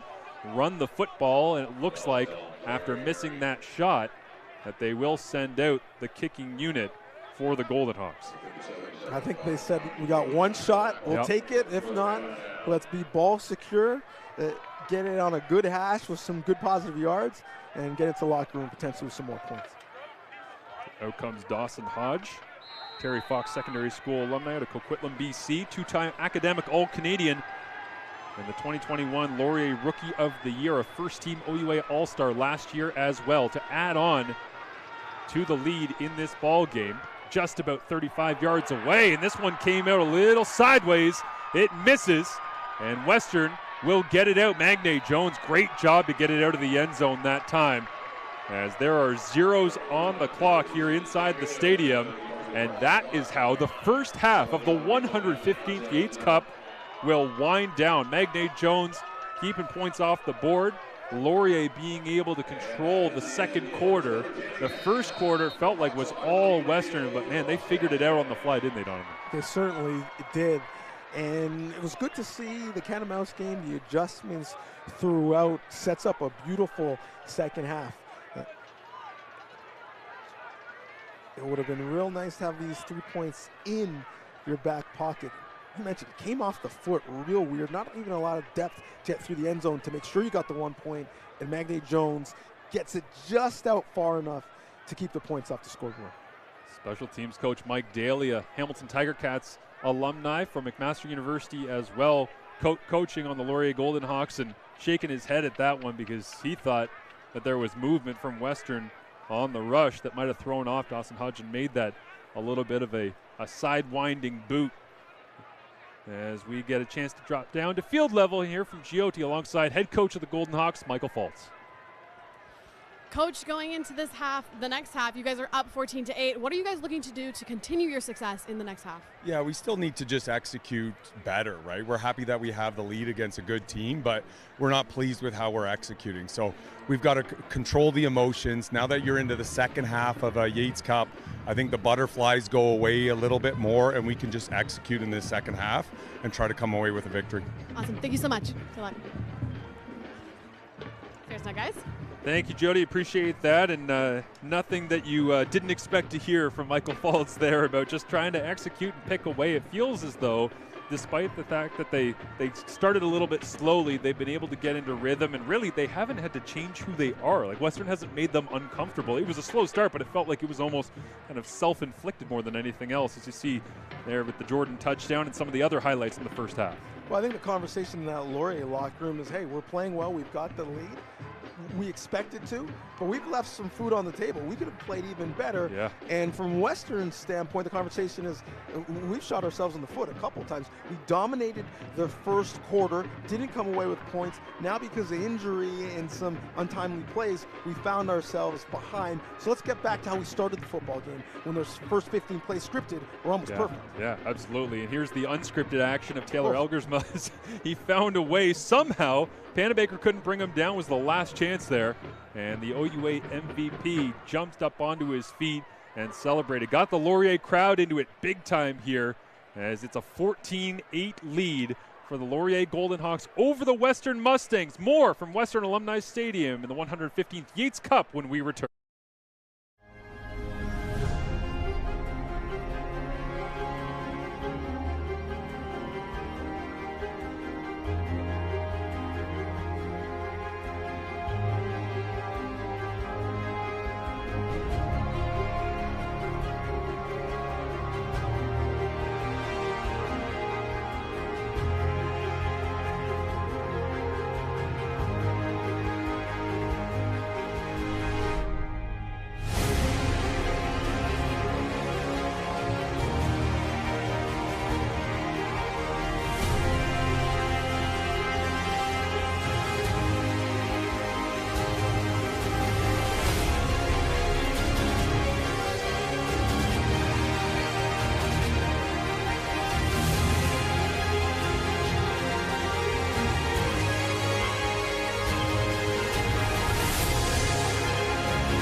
I belong. I belong. I belong. I belong. I belong. I belong. I belong. Saying I belong carries significance. It goes beyond individual or team performance.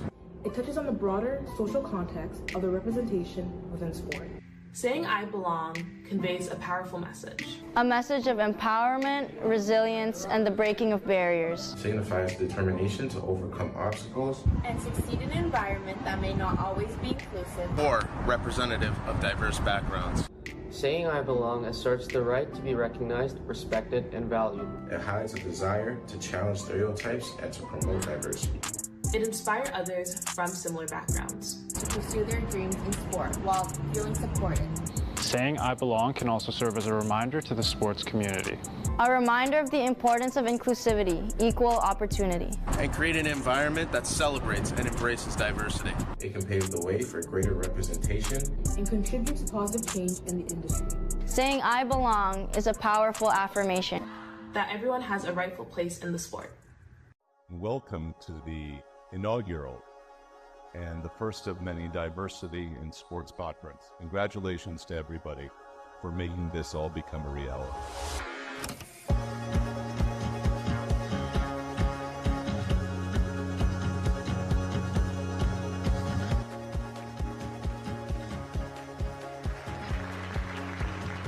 I would highly recommend that people within the sport landscape in Canada definitely come out to this conference next year.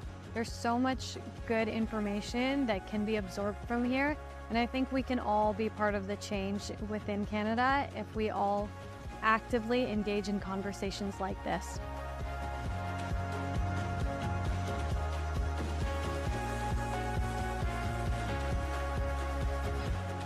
Coming to the Diversity in Sports Conference was one of the best experiences I ever had after coming to Canada. The people I was able to meet, the people I was able to network with, the friends I made, and the learnings I gained were tremendous.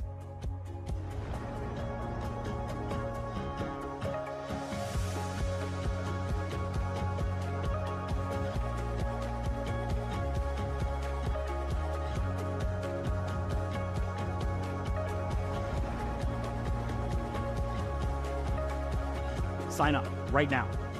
Follow them on whatever social media platform they are. Email the OUA, contact them, contact whoever you need to contact, find out when they're getting ticket sales again, and get here.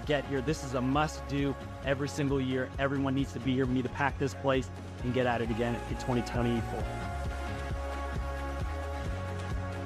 We don't have to work alone. We can do this together, and it shows by the numbers that are here that we want to improve and we want to make a better future for all Canadians. Doesn't matter where they're from, but that's the goal that we have. So thank you so much for coming to the inaugural conference, and dare I say, see you next year.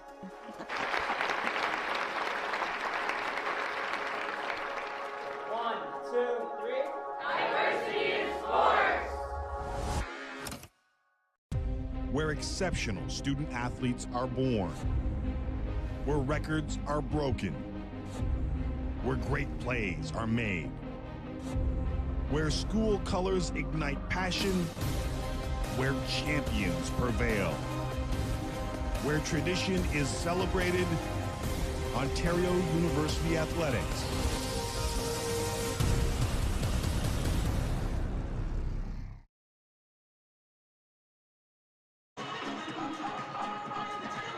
Welcome back to Western Alumni Stadium. Everyone, 14-8 Laurier. The visitors on the road. They are in control right now, but just a one-score game as we go down to Jody with our honorary captains on the field. It's Liram Hiralahu and Hugh Lawson. Jody?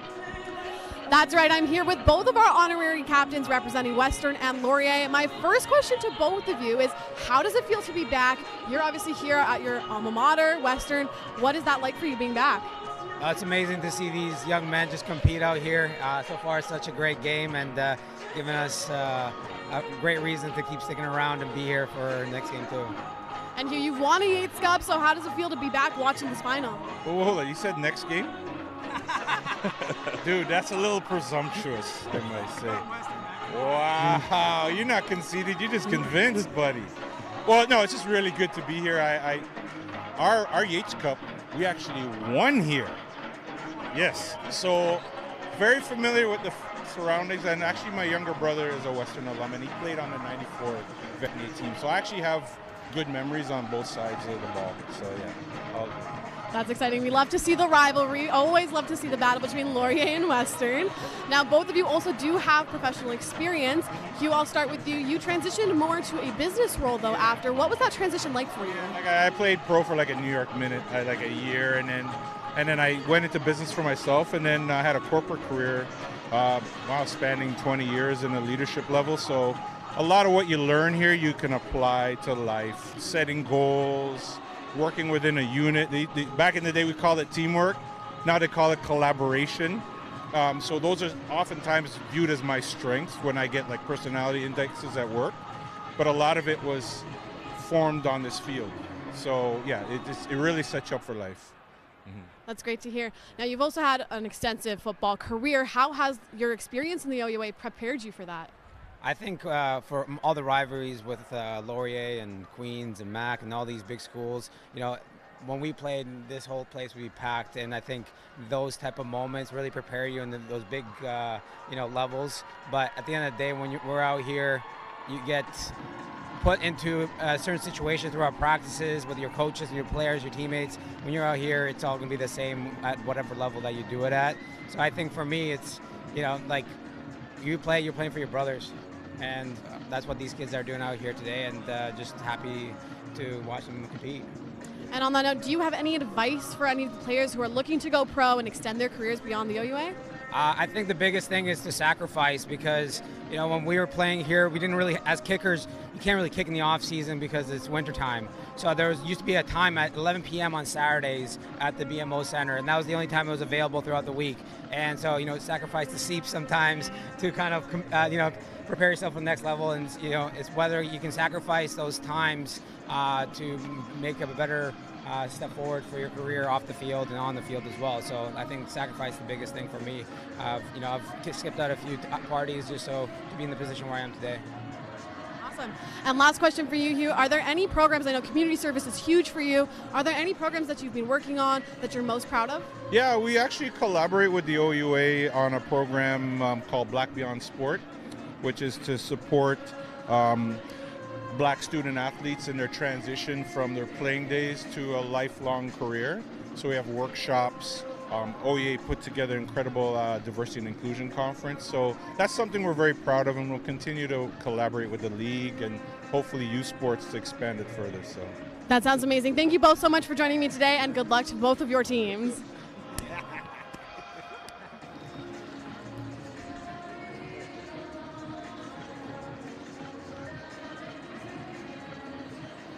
Here at Western Alumni Stadium, a great interview. Thank you to Hugh and, of course, Liam for being in the house. We'll take a very quick break, come right back for you. Got some second half action lined up. A Yates Cup on the line. More after this.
Welcome back. It is the 115th Yates Cup right here on OUA.TV. It's CBC Gem. Thank you for being with us, Marshall Ferguson, Donovan Bennett. And Donovan Bennett was field level back in 2009 in the Yates Cup. It was being played in Kingston.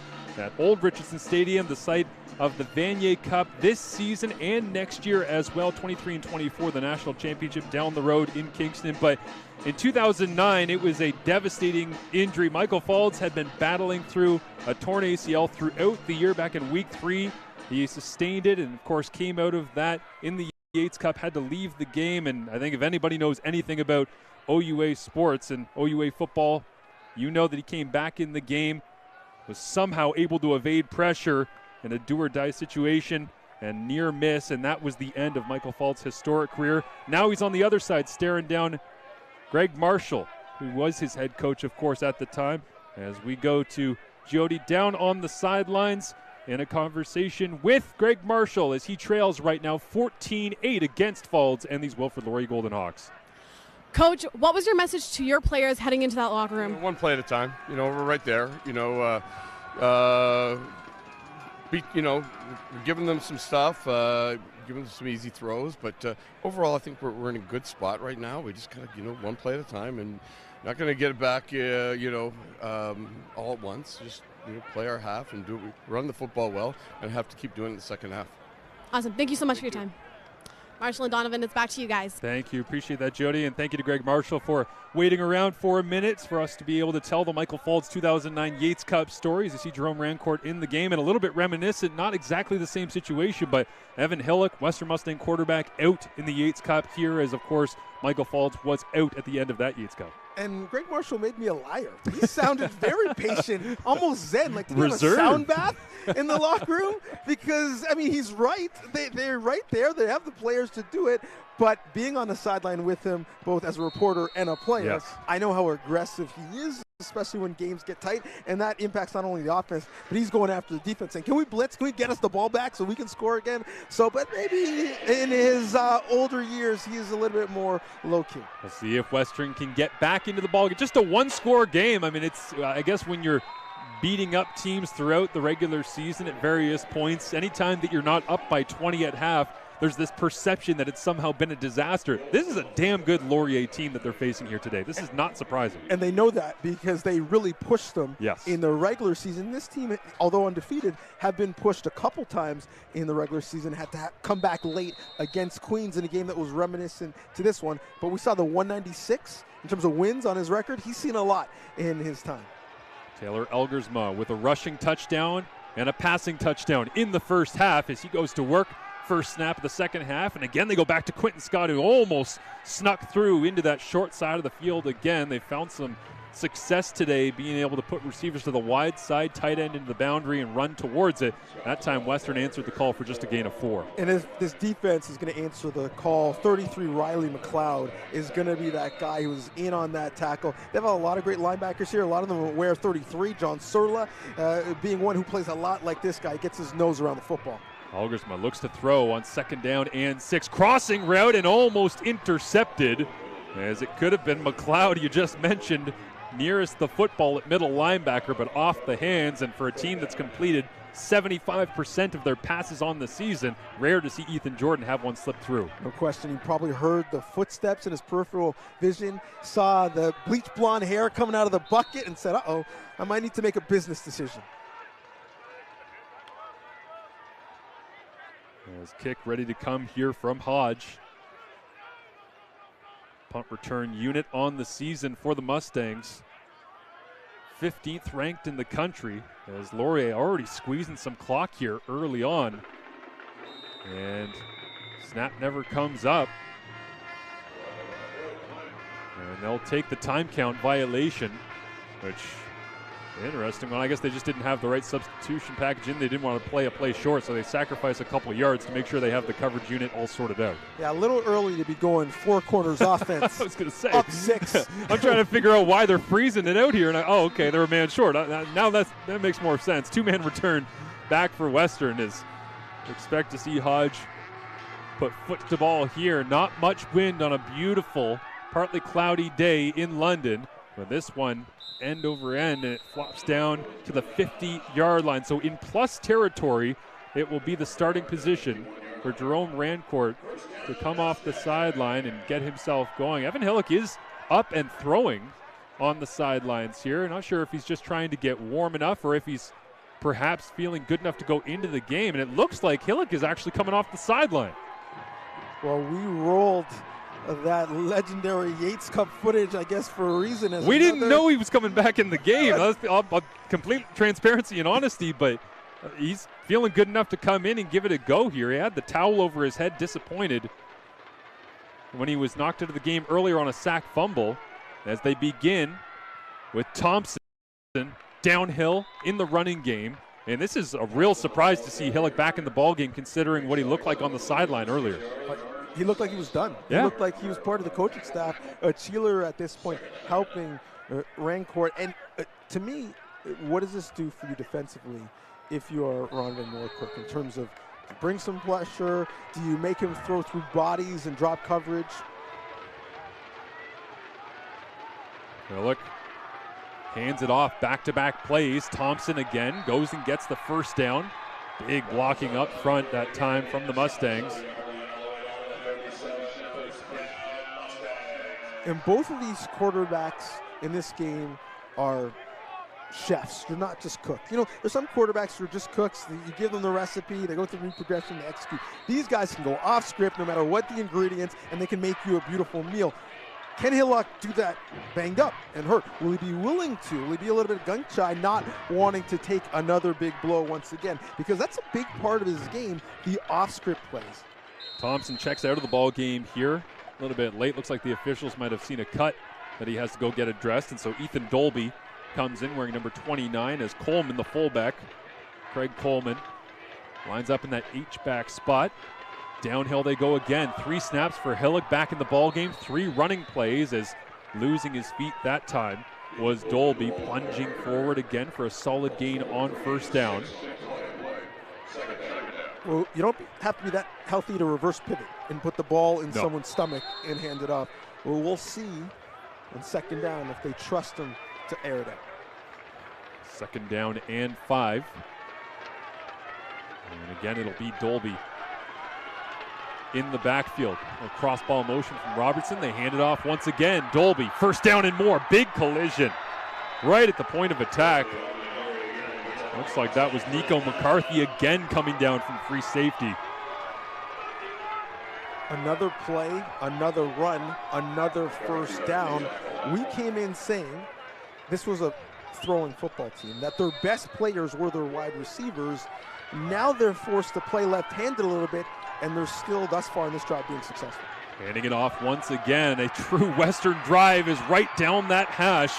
I'm starting to think that the Mustangs, despite the fact that they didn't know Hillock was going to be banged up, might have been leaning into that. Yeah, we're a passing team. Definitely, yeah, we love to pass. All we want to do is pass the rock. And then all of a sudden now you see Dolby in the start of this third quarter, downhill all the way, back to back to back to back. Well, you see the number 1 out there behind center, and you have coverages associated to him being a passer. But for me, you got to prove to me that you're a passer. Yeah. I'm bringing everyone to the box and stopping the run game. And then Hillock here. Again, hands it off. Thompson going left towards the front of the end zone. Laurier's defense turns him away. There's a good surge from Malik Cote-Azor on the outside corner there, and it does bring up second down once again. But to your point, I mean, Hillock is in the game, but you got to think they're just going to start sending pressure and make him get the ball out of his hands, prove he can do it. Defensively, I'm treating this like a wildcat. You might throw the ball, but I actually expect you to run it. We'll see again what defensive coordinator Ron Van Moorkirk does here for the Golden Hawks. Hillock with 3 receivers to his right, including Magne Jones. Now he will throw. Gets it out of his hand, a little sideways that time, incomplete, intended for Magne Jones. And that's a throw that he wants back and expects to make. By formation, by design, by recruiting, because you got Magne Jones one-on-one. You got him open, had the leverage, had the separation, wasn't able to have the connection. And a quarterback that completed over 70% of his passes on the year. We talk about the OUA completion percentage record with Taylor Elgersma on the other side. Not a huge drop-off, of course, to Evan Hillock, as they've gone back and forth in so many statistical categories on the year. As Garrity punches this one through, and so they take the field goal at the end of the first half. They get a field goal here to begin the second half. And it's now a 3-point ball game in the 115th Yates Cup.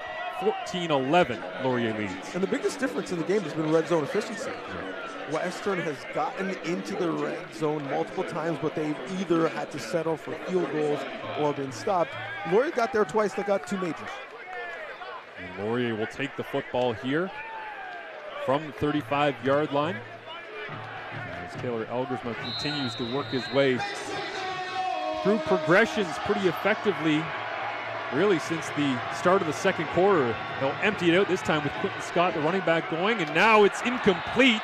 That pass was forwards, just barely, but incomplete for Jace Atkinson, trying to go with a little double screen look and couldn't hang on. And again, for a team that's completed so many passes on the year, incompletions stopping the clock, especially on first down, Donovan, are not something they're used to. Atkinson took a peek a little early before he secured the football. Next thing you know, he puts the football on the ground. The twin fullback set is in. Double tights for the Golden Hawks. 3 receivers to the right side of the field.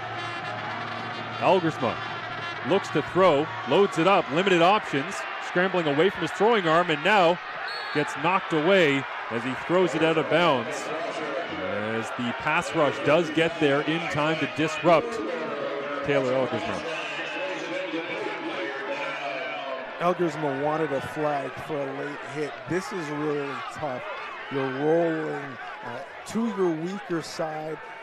Even if you have someone open, to be able to flip your shoulders, flip your hips, make a completion, he decides I'm going to throw it away. I don't really know why I'm breaking down quarterback play standing beside you. I mean, you've seen quarterback play from an interesting and different angle. I think it's easy for a quarterback to talk quarterbacks. I always love when the backs that are standing there either in pass protection or emptying out turn around and go, yeah, that doesn't seem like that's a lot of fun, rolling to your weak side and trying to find somebody that's not there. The angle I've seen quarterback play is being in the backfield in high school and in university with Mike Foltz, where he would check out of a run play, make me a blocker, and he would throw over the top to Andy Fantuz for a touchdown, and I would peel myself off the ground, having to cut block Yannick Carter. Evan Hillick back into the ball game. Back into the ball game here. It's great to be back at Western, have Falls on the Laurier sideline, to be standing here with Donovan breaking it all down. As Hillick, just one pass attempt coming back on that last drive, begins with the running game once again. It's a gain of 12. And the defenders for the Wilfrid Laurier Golden Hawks having to dig in against this running game, as it is all downhill all the time right now. What I love about Dolby is he has a great feel. He just knows exactly when to make a cut, when to press the line of scrimmage, and then when he gets close to the sticks, when to make a move to make sure he gets first down yards. 3 receivers to the right of Hillick. He'll look to throw, takes that little out route into the flats. It's to the fullback, Coleman, incomplete. It bounces off his hands. They tried to sneak one to the fullback, very rarely targeted this season, and it will result in 2nd down and 10. And Hillick says to himself, that's why I don't throw to fullbacks. Second attempt, and both of them have just been simple little flat routes trying to get the ball out of his hand quickly. And that second one looked a lot better than the first one. On time, in the numbers, unfortunately not for a completion. Late blitz here from the wide side, right into Hillick's face. Magne Jones tees it up, and a big collision again as Nico McCarthy hits Savon Magne Jones, but a completion. First of the second half for Evan Hillick, returning from injury. It's just amazing. Every defense comes in, meeting room, laser pointer, where's 13? We got to circle him and find him. And then in 2nd and long, we can't find him. He gets another first down. Smart play as well by Magne Jones. Seeing zone, turning around, giving his numbers, and then knifing, playing quickly, just like he did in the first half here. Having a big Yates Cup as Hillick again fakes the run, fades to his left, looks to throw, will come back route to the outside. It's completed, and Magne Jones steps out of bounds. Another Western first down. Guess who? Never looks like he's bothered, always in control, so smooth. Greg Marshall talked earlier in the year, you see that number 13, that they don't retire numbers here because they run out, but that no one will wear Michael Folds' number 3. Well, I'm happy that Magne Jones is rocking 13, because maybe when they retire that number, I could tell my kids that was me and not him, because he does so much work early, eating off them. So many different places on the field they ask him to do work as well, as Thompson runs through 2 tackles but can't beat tackles 3 and 4. as they'll finally be able to bring down the big back. You compared him to Mike Hallstatt. Great reference earlier. A fullback-style body playing at running back here for Western as Dolby checks in the game now for Thompson. He is what the kids call tick. And you better come with your whole body. You cannot arm tackle him because he'll take your arm with him. Hey, look, on 2nd down and 9. Trailing by 3. Feeds to his left, pressure on, gets hit as he throws. It is incomplete. The pass rush supplied that time by Marcus Tenney, being able to disrupt the quarterback at a Barrie North.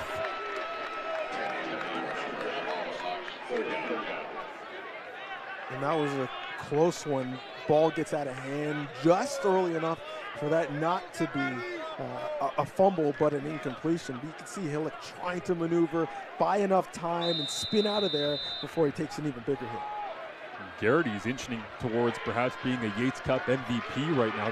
Dalton White on the line for the Western kicker, who has the field goal at the end of the first half, start of the second, and might tie things up with 6.5 minutes remaining in the third quarter. With this kick, Rush is on, it won't get there, and Garrity is money. We got a tie ball game here in London, 14-all between the Golden Hawks and Mustangs. We have had 114 Yates Cups. Have we had a Dalt White MVP by kicker? That's what I need to know. We got Giotti and the rest of the stat crew down in the truck on that one, but he's made a lot of solid kicks today, and I mean the rhythm on them too, just absolutely money.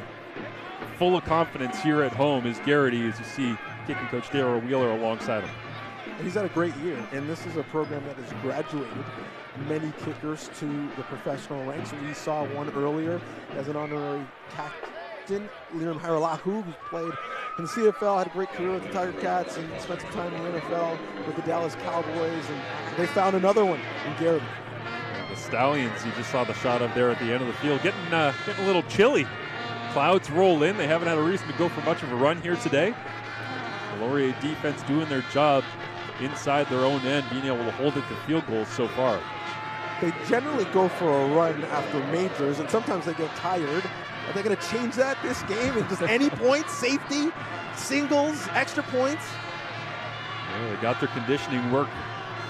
Did the Mustangs throughout the season with the amount of scoring that they did. As I said off the top, 43.8 points per game for the Mustangs, and they sit here knotted up 14 points aside with Laurier as Henry Chu, lead official, makes the call, sets things up from the 35, and Taylor Elgersma with Quentin Scott behind him, ready to go. Couple of incompletions on drops to open up the second half. They'll begin this time with Scott right into the middle of that Western defense. And they'll say 2nd down. Scott makes a great cut in the hole just to make sure they get 2nd and medium instead of 2nd and long. And this is what separates the average backs from the great ones. Just a little in and out cut, and then keeps the shoulders moving forward. Pushing at the end of the play, trying to rip that football out. A turnover in this situation with the momentum going towards Western a little bit in the third quarter. It'll be real tough for Laurier as they'll this time empty out Scott and go right behind him. A little different design that time. Nelms is the ball carrier, listed as the backup back, just as big pretty much as Quentin Scott, but running Scott to the line of scrimmage through all the other backs, making some traffic in the backfield. And Scott times it up perfectly if you're a Golden Hawk fan, and has a little lead block. Nelms is the speedster between the two, the change of pace back. We haven't heard much from him today, but he'll certainly be a factor throughout. Well, and this is all 3 of their listed running backs playing in the same formation. Haven't seen any of that. Intercepted!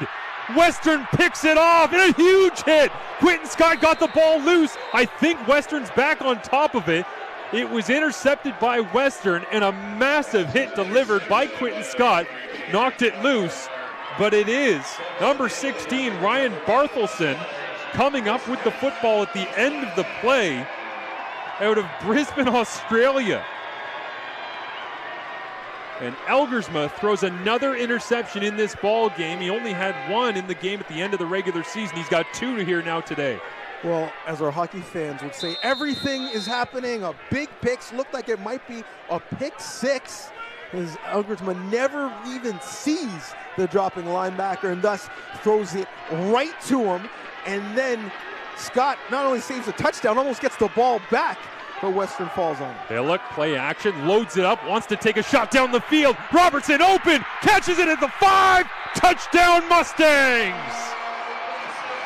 Western takes the lead back for the first time since the first quarter as Evan Hillock returns from injury to throw a bomb to Robertson. Well, Robertson has been their closer, their big play touchdown maker, and he makes a big play for a touchdown right there. We said early in the game, around midfield, they'll take their shot to switch field position and momentum. They do both right here. Hillock saying, question if I can sling it? Certainly can. Gets the laces, spiral. Robertson almost drops it, but drops into the purple paint for 6, and the Mustangs back on top. Punch the extra point through from Garrity, and it's a 21-14 advantage. Back and forth we go. Change of possession, change of momentum, the turnover in the quick change. Western decides to load it up and take the home run shot as Robertson goes to the sideline, fired up. And that's why it's so tough to come in and win in this building. You see Keon Edwards on crutches, excited about it. You play beautiful football for 2 hours. In 2 plays, they take your heart. That is the Western Mustangs in a nutshell, as they can turn it around as quick as anybody in the country. And Elgersma firing up the visiting fans here with his rushing touchdown in the first half, but now trying to shake off his second interception. He stands alongside Michael Faulds on the sideline as get a chance to be able to see Seth Robertson playing hero. And there's the Stallions have gone for a ride. Stretching the legs just like the kickoff coverage unit of Western will here, trying to track down. And a big tackle made on the play. Then around the 20-yard line, as it looks like it's Phillips, the third-string running back, making the play. So we saw Laurier answer an earlier interception in the first half with a drive and a touchdown. What is the answer like now? The biggest question coming into this building, winning a championship game, is, well, can we compete? Physically, they've proven they can compete. They believe that now. Can you go and take the game back? Elgersma with 4 receivers to his left. Just Quentin Scott in the backfield. And they'll begin with a throw coming off of that interception, and now it's a sack! And Elgersma slow up onto his feet. He does get there, but he's shaken up after Evan Hillock had to leave the game earlier. And Elgersma hands on his hips. Not feeling so hot after taking this one. 2 or 3 different pass rushers got in that time on him at the end. That's a lot of weight coming down on that body. And as he gets up, does an appraisal of the body and favoring with a limp and a limp shoulder, still in the ballgame right now. Connor Franzisi was the one that came off the edge that time. And now another delayed play action. Elgersma hit as he throws over the top to Jordan and forced that one into double coverage. Again, the window squeezed down by the length of Panabaker and Jackson Finley. 2 in the area, couldn't squeeze it, as you mentioned, right on that hash in between them. Now they line up on the hash to punt. So you have the interception, the home run shot to Robertson. You come back out, and it's a sack and an incompletion. And that means it's been a solid 5 minutes or so here since Elgersma has had a completion again. Laurier will give up the safety. And so tag more points on the board for Western as they are downhill. Momentum in control of this ball game right now, 23-14 with 3:12 remaining in the third quarter. And that sack is big because with the incompletion on second down, the forced safety, that's now a 2-score game. As they were down 7 before, now down 9. And this Western team can be the Kevin Durant Golden State Warriors, where it's just a snowball in the third quarter, and all of a sudden in the fourth quarter, the starters are resting and on the bench, and you see that snowball start to build. How many times have you been refreshing OUA TV, checking scores, checking scores, Western being pushed, then you go back, do something, and then, oh, the game's over. Yeah. Yeah, it can be explosive. They did that to Queens in the semifinal last.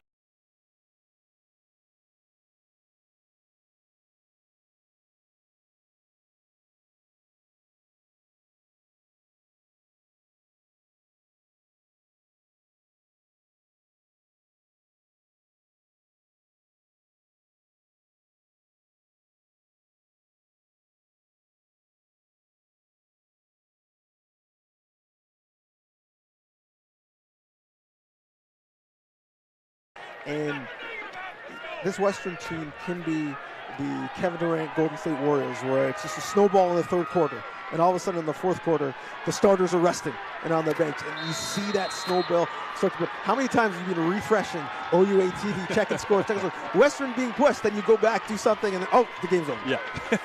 Yeah, it can be explosive. They did that to Queens in the semifinal last.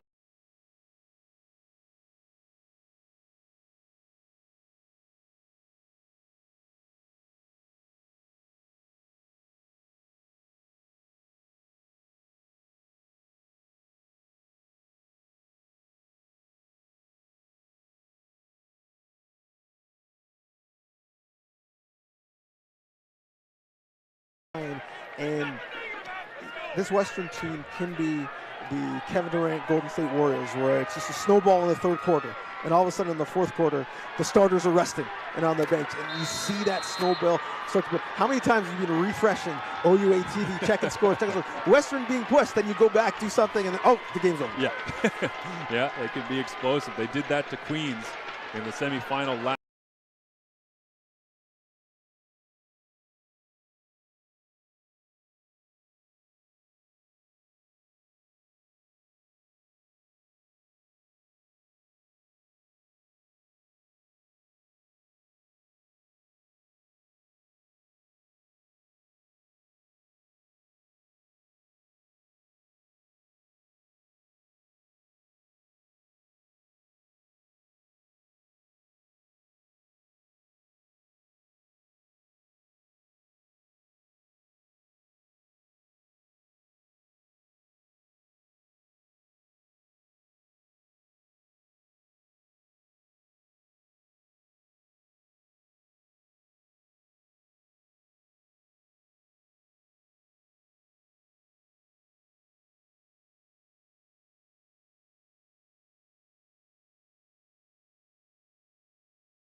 after this. On behalf of the OUA, welcome to the 2023 Football Awards.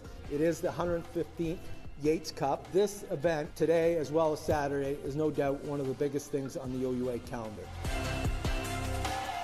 So many of us have played or been employed or volunteered or been involved in football specifically. As a representative of our organization, I can't express how much it means for us to have a small part in what we can contribute to grassroots and university sports in this country.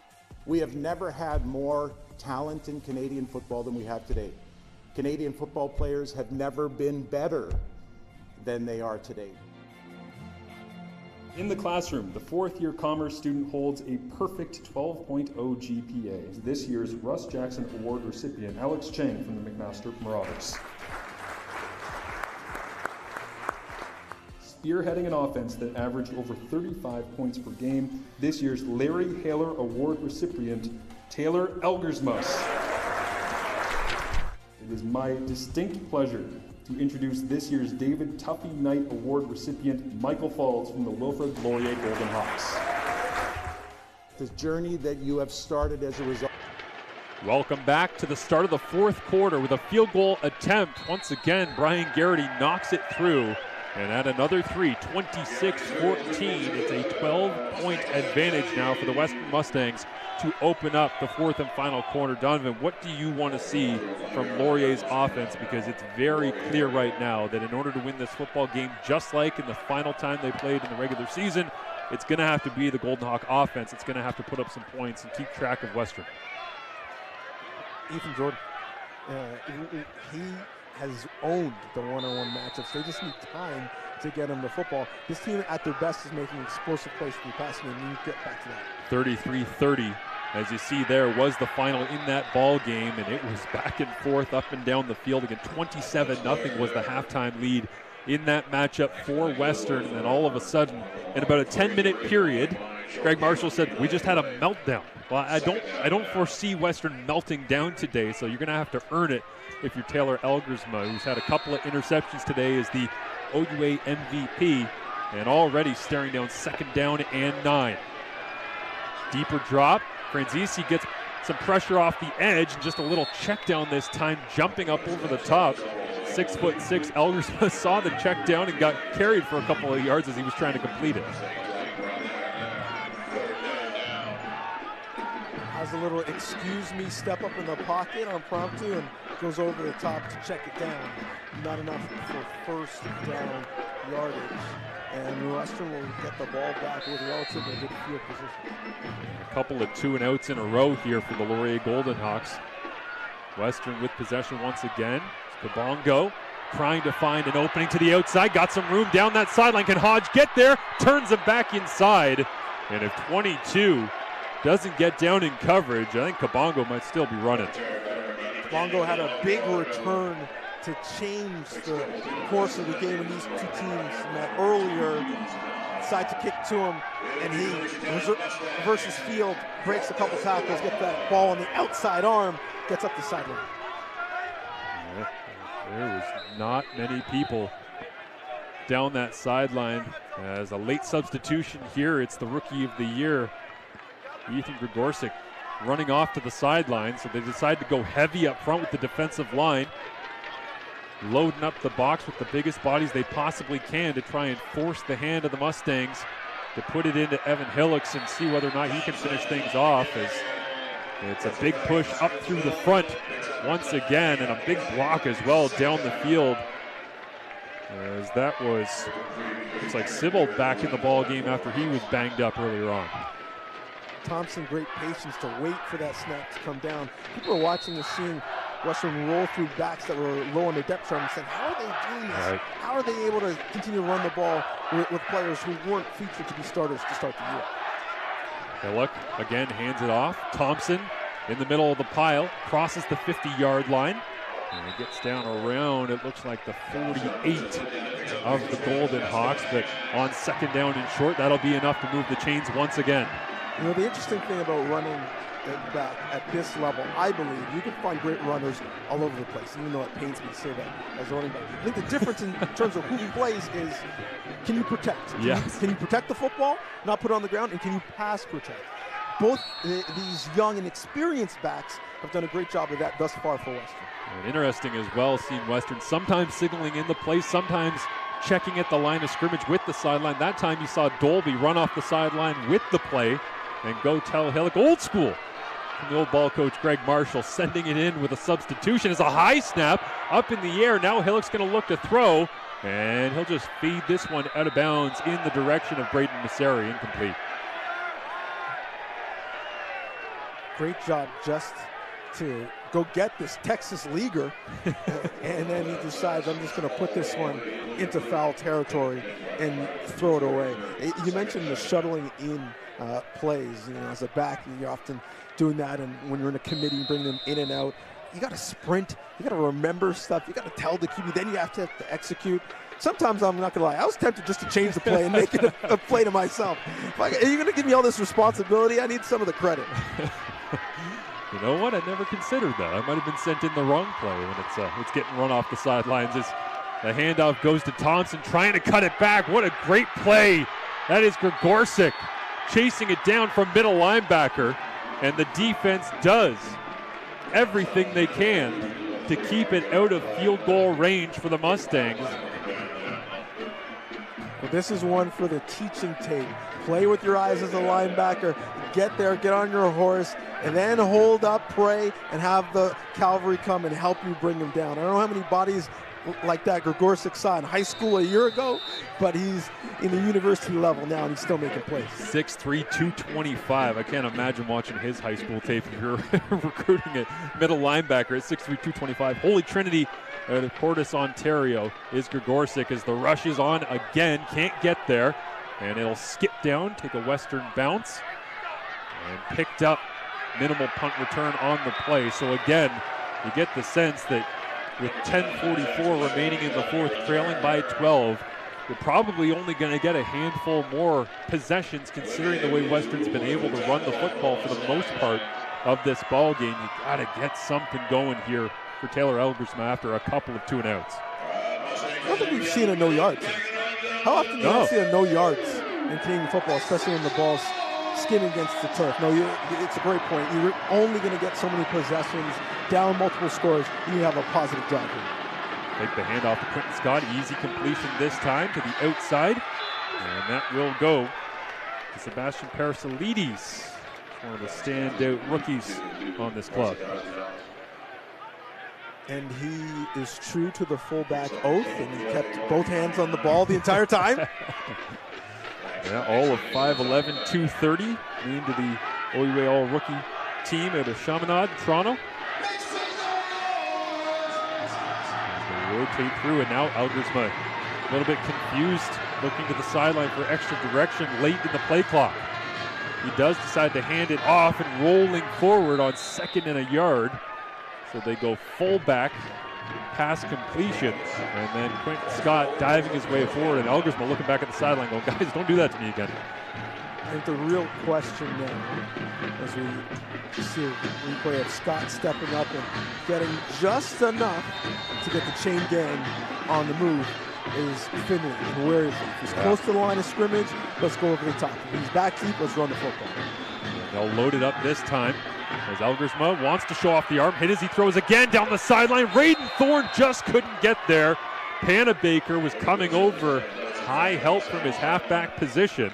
And it falls incomplete as Jacob Saunders was manned up against Raiden Thorne that time. And young receivers watch Raiden Thorne, gets open, but doesn't get the ball when he expects to, and the speed is down. That's actually a replay of him blocking, and him and Saunders made a business decision. You don't go too hard, I won't go too hard. We'll call it a day. But on that last play offensively, the play took longer, and he decelerated and had to get back up to speed and wasn't able to flag down the football. Great matchup between those two throughout the afternoon here in London as Elgersma gets it out of his hands quickly. Quentin Scott makes the grab, got some room to run, and gets turned around as soon as he makes contact. But it will be a first down for the Golden Hawks with 8:56 remaining in this fourth quarter of the 115th Yates Cup. And this is the little bit of momentum we were talking about at the start of the drive. Just get a first down or two. Anything positive at this point after a couple of 2-and-outs. As they go quickly to the line now, and Elgersma gets it out into the hands of Ethan Jordan on the bubble screen. And a quick little completion. He rolls it out to the 45-yard line. And we talked about Laurier changing tempo, where they're making that tempo so much faster that we can't even get our replays in for their line of scrimmage and calling another play. But they're seeing a lot of deep coverage, some cover 3, cover 4. Okay, we'll hit the flats. Check down to our wide receivers or running backs. Just 3 defensive linemen in the game right now for Western, so they try to run into it. And middle linebacker McLeod makes the tackle on second down and 5 yards to go. It will be 3rd and short from right around the 50. And they need about half a yard to go and get this thing. And time and score, Donovan, under 8 minutes, trailing by 12, thinking they got to go. The offense is on. Yeah, McLeod does a little bull riding there and gets Scott down before the yards game. And in the gun, just like we talked about when they threw the touchdown on 3rd goal earlier on, this time they'll go from the gun, hand it off, and no doubt Quentin Scott goes and gets it. As they don't want to just go ahead and hammer it with the quarterback, they decided to go shotgun downhill. And now Tanner Nelms checks into the ball game, and again, they go quick. And it looks like they're going to bring back in this 3 running back set. Quentin Scott alongside Tanner Nelms, and then you've got the young player Darian back at Hayden lining up as well. They've had them in a bit of a full house triangle backfield, if you will, previously, and with this substitution package, it looks like that's what they're going back to here as Elgersma steps forward and talks it through with his offensive line. Tons of bodies in the box from the Western Mustangs. And now a flag comes up, and did they get it off? No, it's a time count violation against Laurier.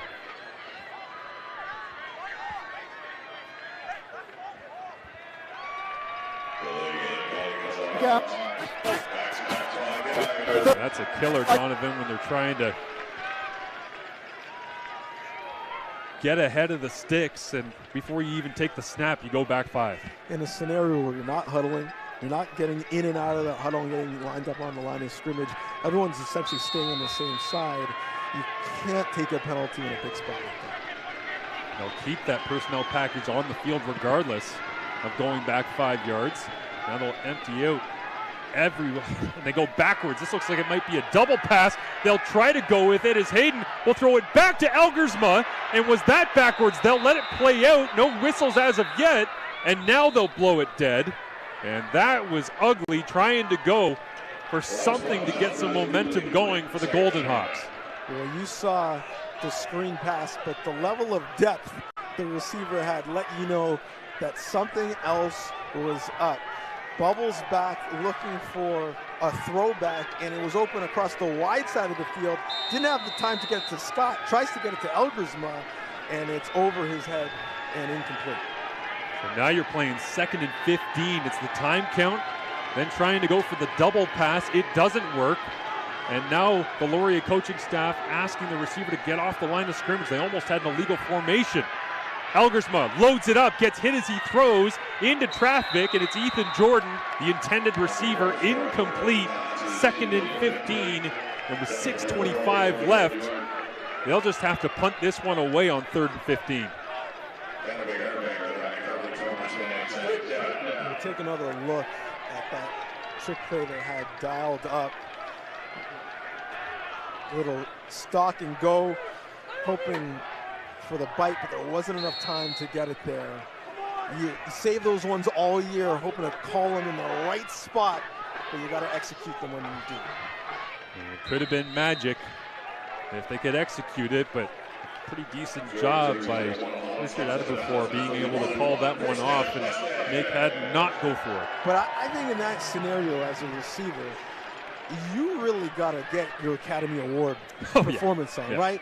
You can't just go for the stock. You got to engage. You got, scrunt, right? And then you got to... and then shrug a guy and go for a run. And go, right? But you know that play is called for you. You get so excited to get there and get out in a route that you don't really sell it enough to get open. Well, it makes me think about Seth Robertson that we see there on his touchdown. I mean, it wasn't the exact same play, but it was that idea of stutter, and go. You know this is your play. They are calling your number. Go get it. And certainly he did earlier with the big major for the Mustangs as they continue to lead 26-14.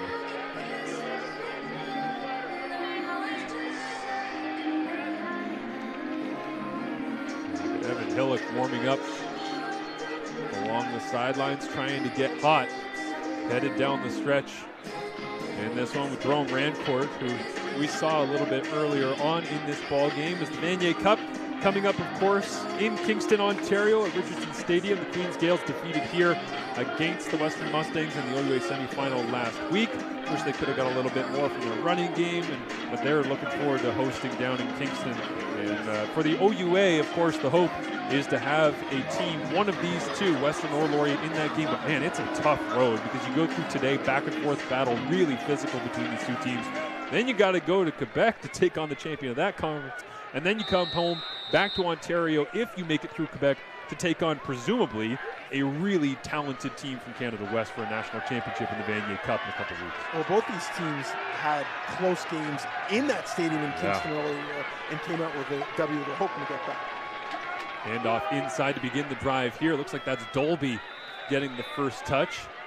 As Hillock hands it off, goes back to the sideline, looking for the next call to come in. But yeah, it's a great point. I mean, it's the reason we've seen these two teams at the top of the OUA throughout the year. The best hope for the OUA to have a team win a Vanier Cup championship to represent the conference is that they went into a really difficult place at New Richardson Stadium there in Kingston, and 11-10 was the win early on in the year for Laurier against Queens. And then, of course, the the viral clip heard around the world of CFRC radio earlier this year with the Queens call of Western scoring a late game touchdown. Is back down inside the hash here, and it's Nico McCarthy having to try and put a shoulder down, but not until Thompson has a big gain once again for the Western Mustangs running attack.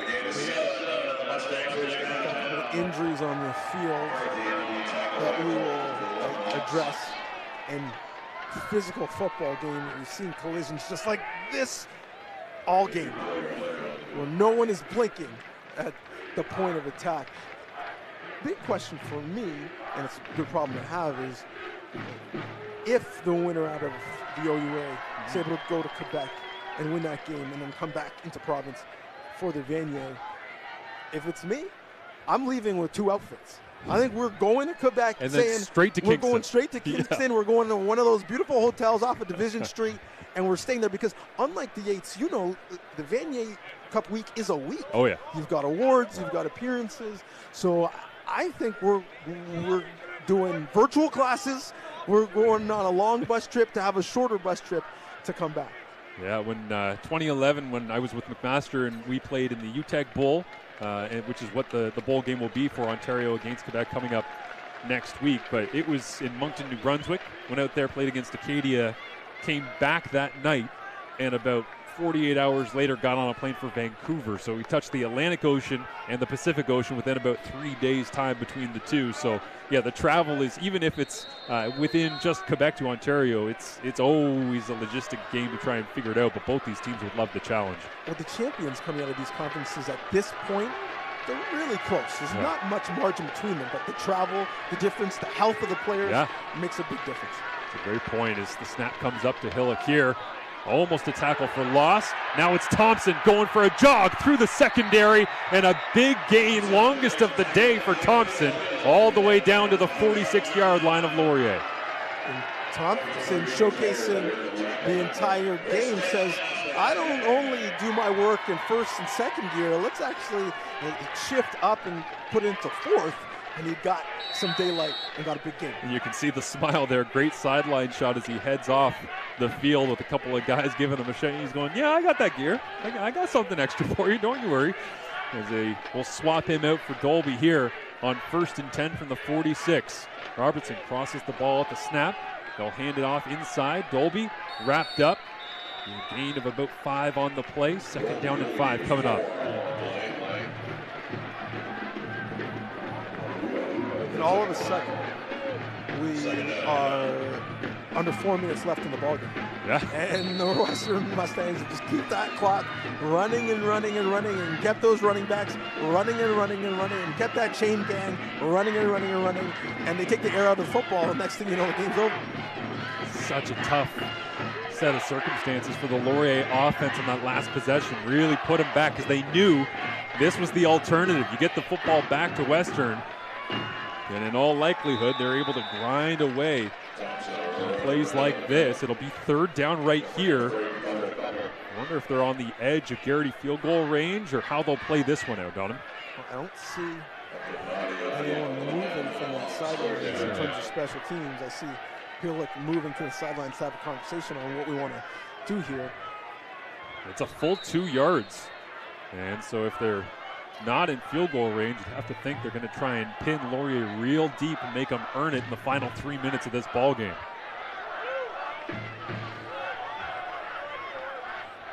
Now we see some substitutions and Hillick taking the helmet off. I don't think he agrees with the decision. And Garrity's coming out, and it looks like he's got a field goal tray as well for him. So we'll see what Western does in this spot. There will be the field goal unit, and so it will be Robertson. He's got the touchdown in this ball game, and a 45-yard attempt coming from Garrity to extend the Mustang lead. He's had a huge day already, and another one on the board. Garrity extends the lead 29-14, and now it's a 15-point ball game in favor of the Mustangs as he hooks that one inside the left upright. Well, he's certainly testing our theory on if a kicker can win the Adult White, because he's had himself a day and got them the points they needed early and has been ever so consistent, both kicking for points and kicking for position. And if you're the Laurier Golden Hawks, it feels like that last drive was certainly one full of desperation. You go backwards with the time count violation, the incompletions, and of course the double pass that doesn't end up working out, and now it is full crisis mode, down 15 with 2:45 remaining. I think the main thing is, well, you can't score 15 on one play. So let's just try to get chunk after chunk after chunk. First down after first down, small goals, and give ourselves a chance with 2:45 left. See what Western decides to do with the kickoff here. Maybe a little moonshot, squib, or just pound it down there and go cover it with some of the athletes that they have at their disposal. Garrity chops it all the way down to about the 12-yard line. Received there. Western trying to get their coverage team down, and man, that was a couple of feet away from maybe popping for Laurier and having a big return out to at least midfield. But instead, they'll begin from inside their, about their own 32-yard line. And now you're going to play with tempo, because as much as you're playing against the opponent, you're also playing against the clock. In and out, calling 2 plays at the line of scrimmage and making sure you're going quickly. Big screen goes out this time. It's Jace Atkinson at the 40-yard line. Looks like he's going to go get himself about 8 yards. Falls immediately. Tells Elgersma to get on the football. Everyone line up, organized. Have your players set, and then set the football. 3 receivers to his left. Looking over the middle, checking down. It is complete for a first down. And Laurier again will go quickly back to the line of scrimmage. And 2 for 2 here to open up this drive where you gotta have it. Officials spot it quickly, whistle it in. 2 seconds later, Elgersma has the football. Looks out to Quentin Scott in the flats, double toe, he almost double caught it. And it's up in the air, could have been an interception as well, but they played the body incomplete. And mercifully, this clock will stop for the Golden Hawks. Just couldn't get those big shoulders and those big shoulder pads around enough to catch it clean. It slipped through his hands not once but twice. Elgersma looks this time for a little draw handoff inside. Quentin Scott going sideways and gets turned around. As first on the spot for Western is Barthelson, the man that had the big interception here in the 4th. He was able to get off a block and make a big hit and keep that one to a short game. Now it's 3rd down and 9. 2:11 remaining. Elgersma pressure on, somehow gets away. flips it out to Tanner Nelms, and that will be short of the yardage needed. No flags down on the play. Elgersma peels himself off the turf. And barring disaster for the Western Mustangs, closing it out, that should be pretty much it.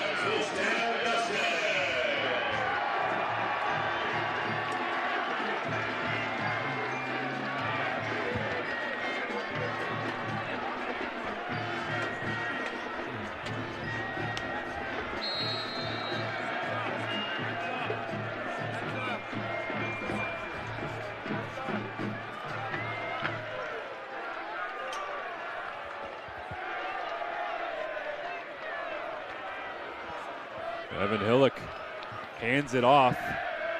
Dolby grinding away the clock. Inside 2 minutes remaining, 29-14.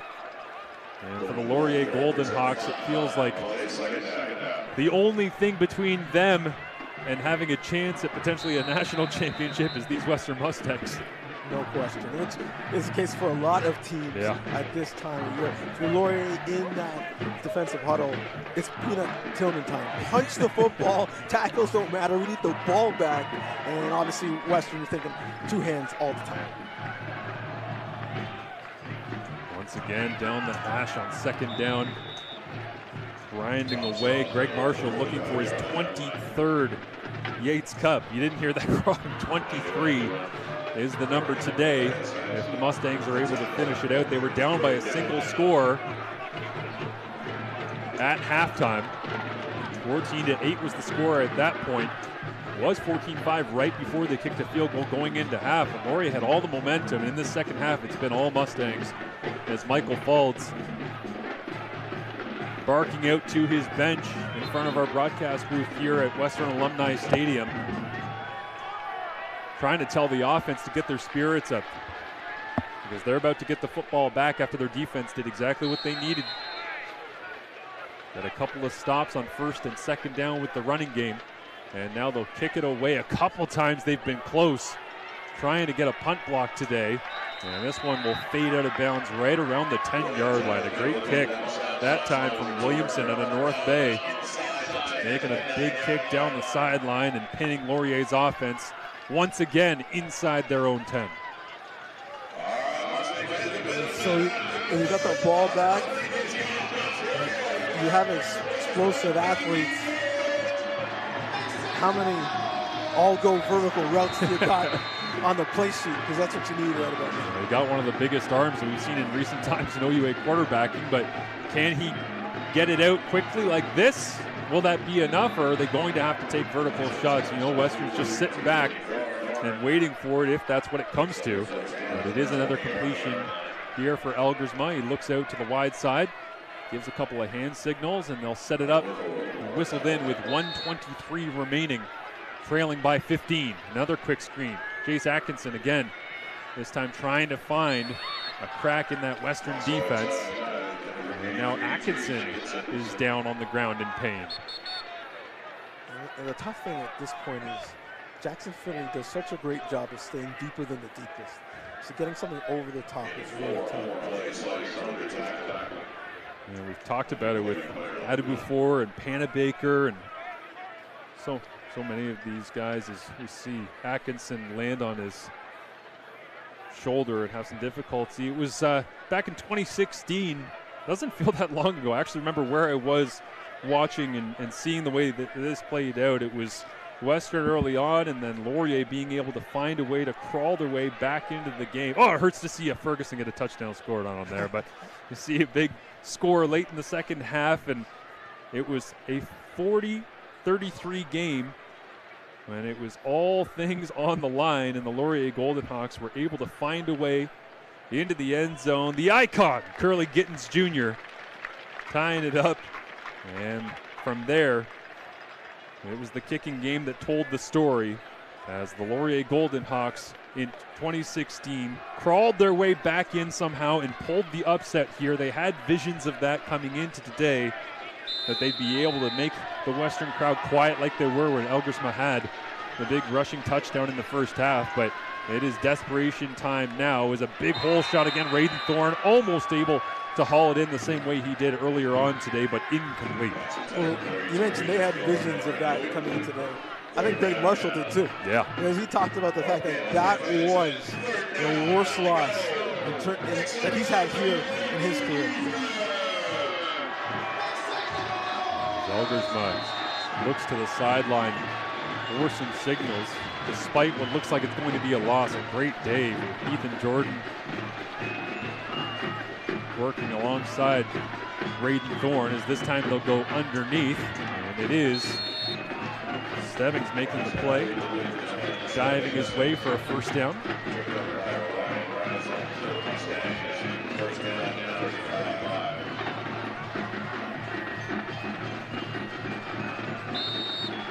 Whistle it in. Elgersma gets the snap immediately. Just a three-man rush, but pressure on, and he can't get his arm in a spot to get rid of the football. Loses his helmet as well. And that kind of day for the OUA MVP in the second half.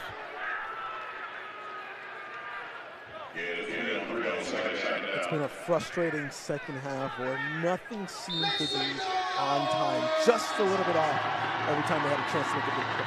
Loads and throws. Braden Thorne, and a drop on the outside, incomplete. So now they'll have 3rd and 7 with under a minute remaining.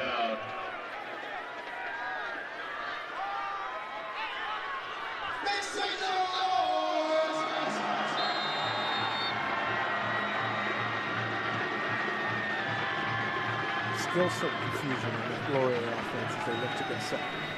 Elgersma trying to sort it out. Tanner Nelms empties out of the backfield here. 6 receivers available for Elgersma. They will convert. Moving it out across their own 50. And the defense for the Mustangs happy to sit back and allow 9-yard completions underneath with 40 seconds remaining and a 15-point advantage.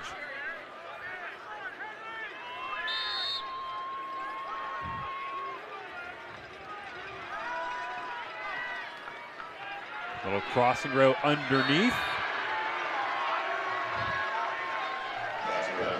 Tackle made there as they cross midfield at the 55.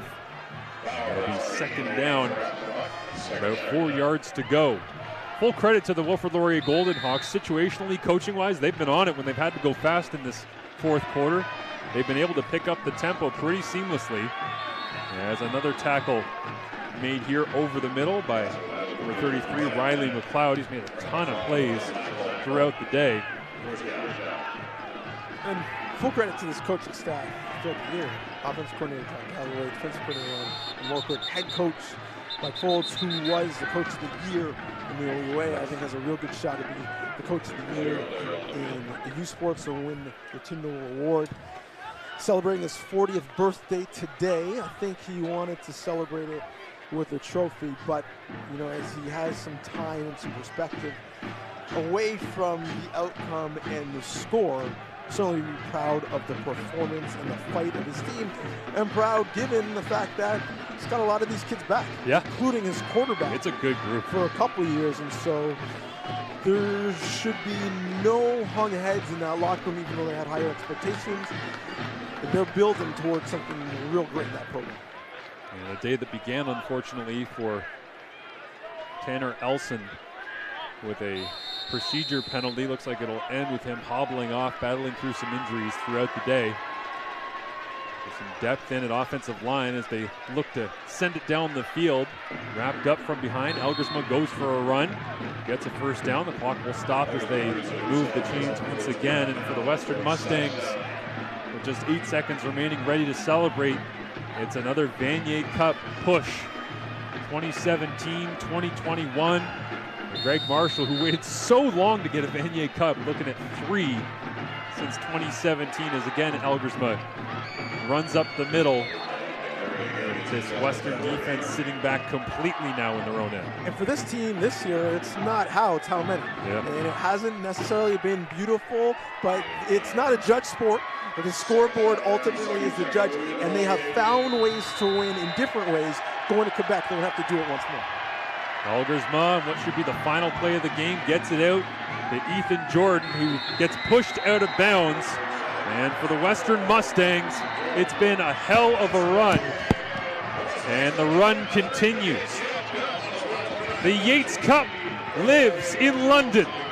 The 2023 Western Mustangs are Yates Cup champions as they get ready for the on-field celebration. And Taylor Elgersma and many of the Laurier Golden Hawks, you'd have to think, will stick around and watch this one for a little bit as I welcome in Wade Zanketta. From Canadian Football Perspective, you can, of course, catch the podcast, Canadian Football Perspective, anywhere you get your podcast for full breakdowns on all things OUA, and there will be plenty to discuss, not just today, but, of course, going into the national playoffs with Western pushing forward, as it is a great spot for the Western Mustangs, Wade, to be going into a UTEC Bowl against whoever's coming out of Quebec, based on the fact that Evan Hillick banged up but showed a lot of resiliency back in the game today. We did not expect to see him again.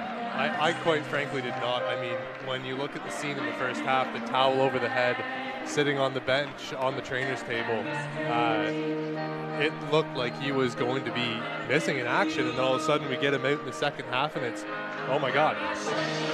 Is it going to be a massive run attack? Yeah. But no, the difference maker was the Seth Robertson double move for the touchdown. Yeah, sensational. Let's go down to Jody, who's got our adult white OUA Yates Cup MVP, Savon Magne-Jones.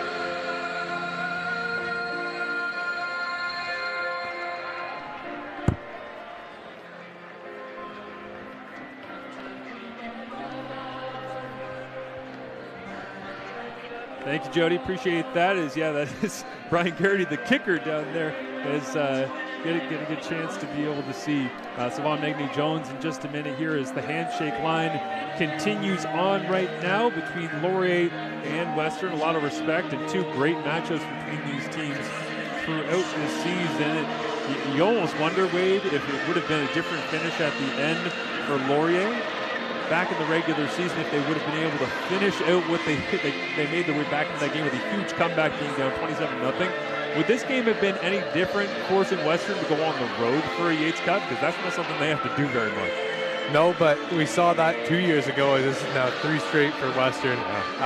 They went on the road. They accomplished their task. I think this year the run game, the offensive line for the Mustangs was the difference. And as we know, Canadian football, Marshall, ground games and defense travels on the road. 5-1 back in 2021 for the Western Mustangs in a shortened U Sports season, of course, coming back from COVID. 27-21 Vanier Cup win versus Saskatchewan in Quebec City at the Laval Rouge Orfield Pep Stadium there. 8-0 last year, a 2027 Mitchell Bowl loss against Laval for a Vanier Cup that was hosted here, which of course hurt everybody's hearts that wears purple for Western because they wanted to see their team playing a Vanier Cup at home. And then this year, 8-0 once again, first place in the OUA, 8th straight Yates Cup appearance, and a three-peat here for Greg Marshall as he secures his 23rd Yates Cup. I don't know if I have enough time to read off all the years that Greg, would you like me to try? To see all the years: 79, 80, 81, 85, 86, 88, 89, 90, 94, 95, 2000, 2001, 2002, 2003, 2007, 2008, 2010, 2013, 2017, 2018, 21, 22, and 23. You got your auctioneer voice going today.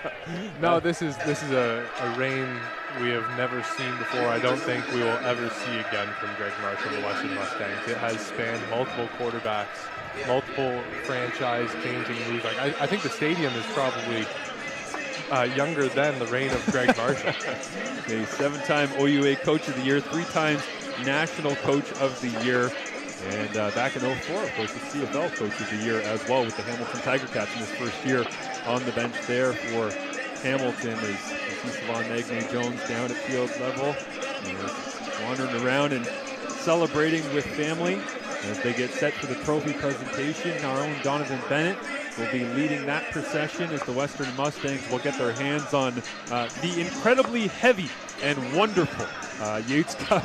If you've ever had a chance to pick up the Yates Cup, you know what I'm talking about. That thing is a hunk of wood, but it certainly feels magical to be able to have it in your hands after a season and a day like this. As the former quarterback, what's going through your mind if you're Evan Hillock coming out of the second half? I just think the resiliency is incredible. Like, to see him distraught by the way that his body felt, come out, play through it. We know he's had other injuries. He's been battling through them throughout the season. Some management going on with his body in order to make sure that he's ready to move forward in whatever capacity he could. But it was obvious with Rancourt in there that the moment, not that it was too big, there was just a ton of pressure. Like there was a ton of the pressure was getting there from the front. I think of the Laurier Golden Hawks, because Rancourt felt a little bit predictable. Hillock's got a little bit of that off script ability to finish things out, and certainly showed that in the second half. So for Hillock, I think the biggest thing is getting as healthy as humanly possible under these circumstances before taking on what's going to be a great team from the Quebec Conference for the hopes of playing, because obviously the Western Mustangs, it would be extra sweet to win a Vanier Cup, but to win one in Kingston at Richardson, if you're a Western Mustang or Western alum, I think that would be pretty special. Not that Queens necessarily wants to see that, but now that they're the OUA champion, I think everybody in the OUA wants to see an OUA team go and win a championship. And as of right now, the second half just getting started in Quebec. It is looking like the Carabang holding a 9-3 lead. So high scoring Montreal Laval games, like always. I don't know, but this Western team was fantastic all day long. 17 plus carries for both running backs, Dalby and Thompson, both over 100 yards. I think it's time to hand out some hardware, Marco. Yes, absolutely. Let's head down to Donovan Bennett to award the 115th Yates Cup.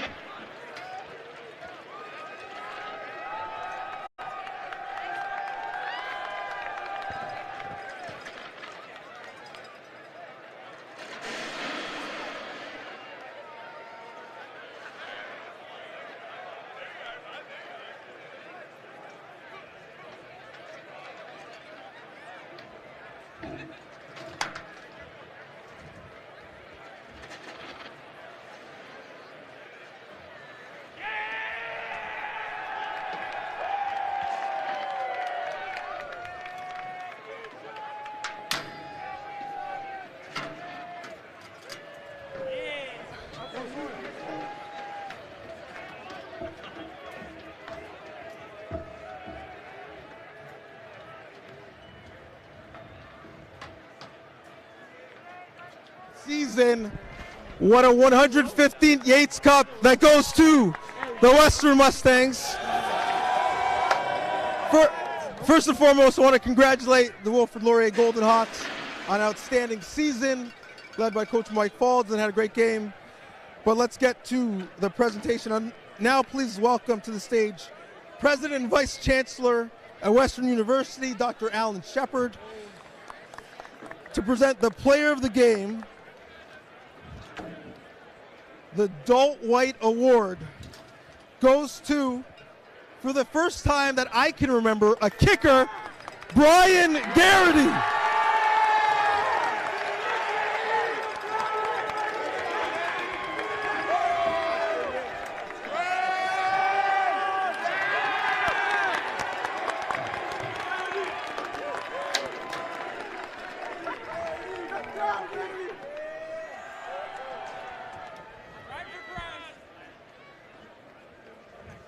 I'm now joined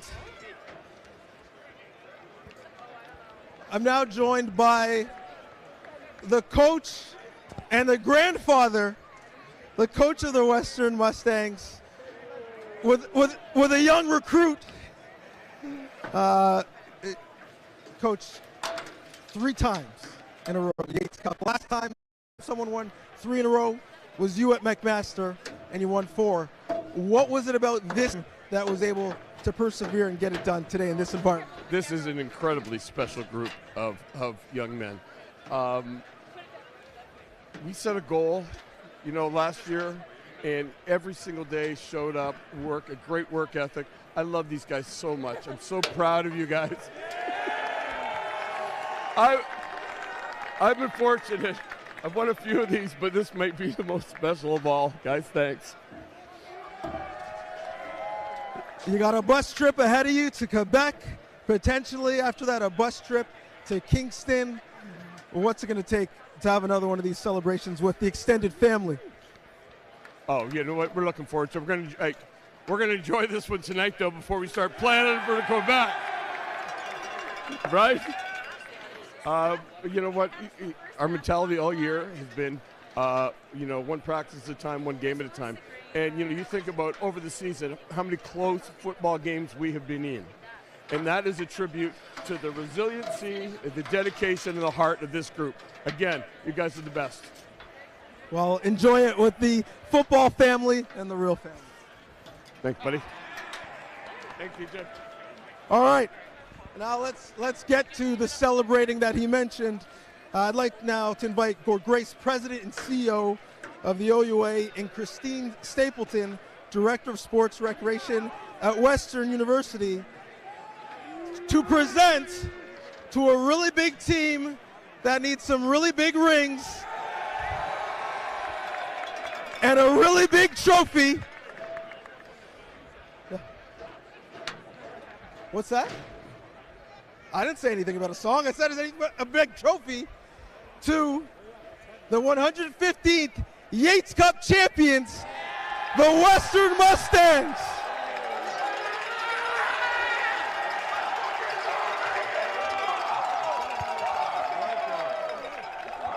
Okay.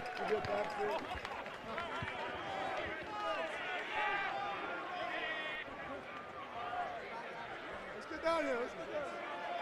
Thank you, Donovan. A tremendous celebration down there. You can tell the emotion on Greg Marshall and how much he cares about being able to bring it home for a group that he obviously knew had the potential to get this thing closed out. They will enjoy it tonight, but I think he's already probably locked on to anything and everything that's going on in Quebec, because he'd like to be able to get another Vanier Cup for the Western Mustangs. I was saying to Donovan towards the end of the game, Wade, it's incredible to think how long the Western Mustangs had this run of dominance, through the Michael Faulds and being able to win all these Yates Cups and not being able to get over the top and win the Vanier. To do it 17 at Tim Hortons Field, 21, you go to Quebec City, you do it, and now you got an opportunity to do it in 2023, to go over that 6-year period where you're talking about one season football not played in university level in Canada, obviously because of COVID. But to do that over essentially a 5-season stretch, 6-season stretch, and see the way that could really add to the legacy that already is incredible for the career coaching accomplishments of Greg Marshall, you got to think that they're locked in, because the longest their season can potentially go is 14 more days.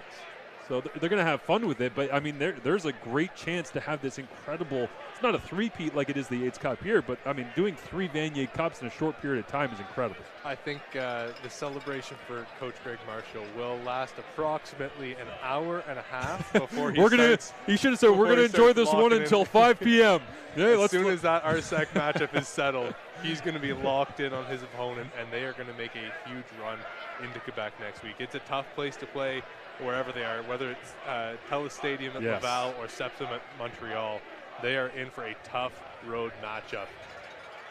It is Brian Garrity again winning the Dalt White OUA Yates Cup MVP here in 2023. The 115th Yates Cup goes to that logo right there. As so many highlights throughout the day, it began opening things up with McLeod, the middle linebacker, wearing that 33 that so many have here at Western, firing things up. It was Hillock taking some big shots early on to his body, and even bigger shots here in the second half. Robertson almost dropped it, but got into the end zone, found a way to punch it in, and that really felt like that was the huge momentum swing of this ball game. As again, it was just a 14-8 ball game at half in favor of the Laurier Golden Hawks, and then all of a sudden the running game came to life.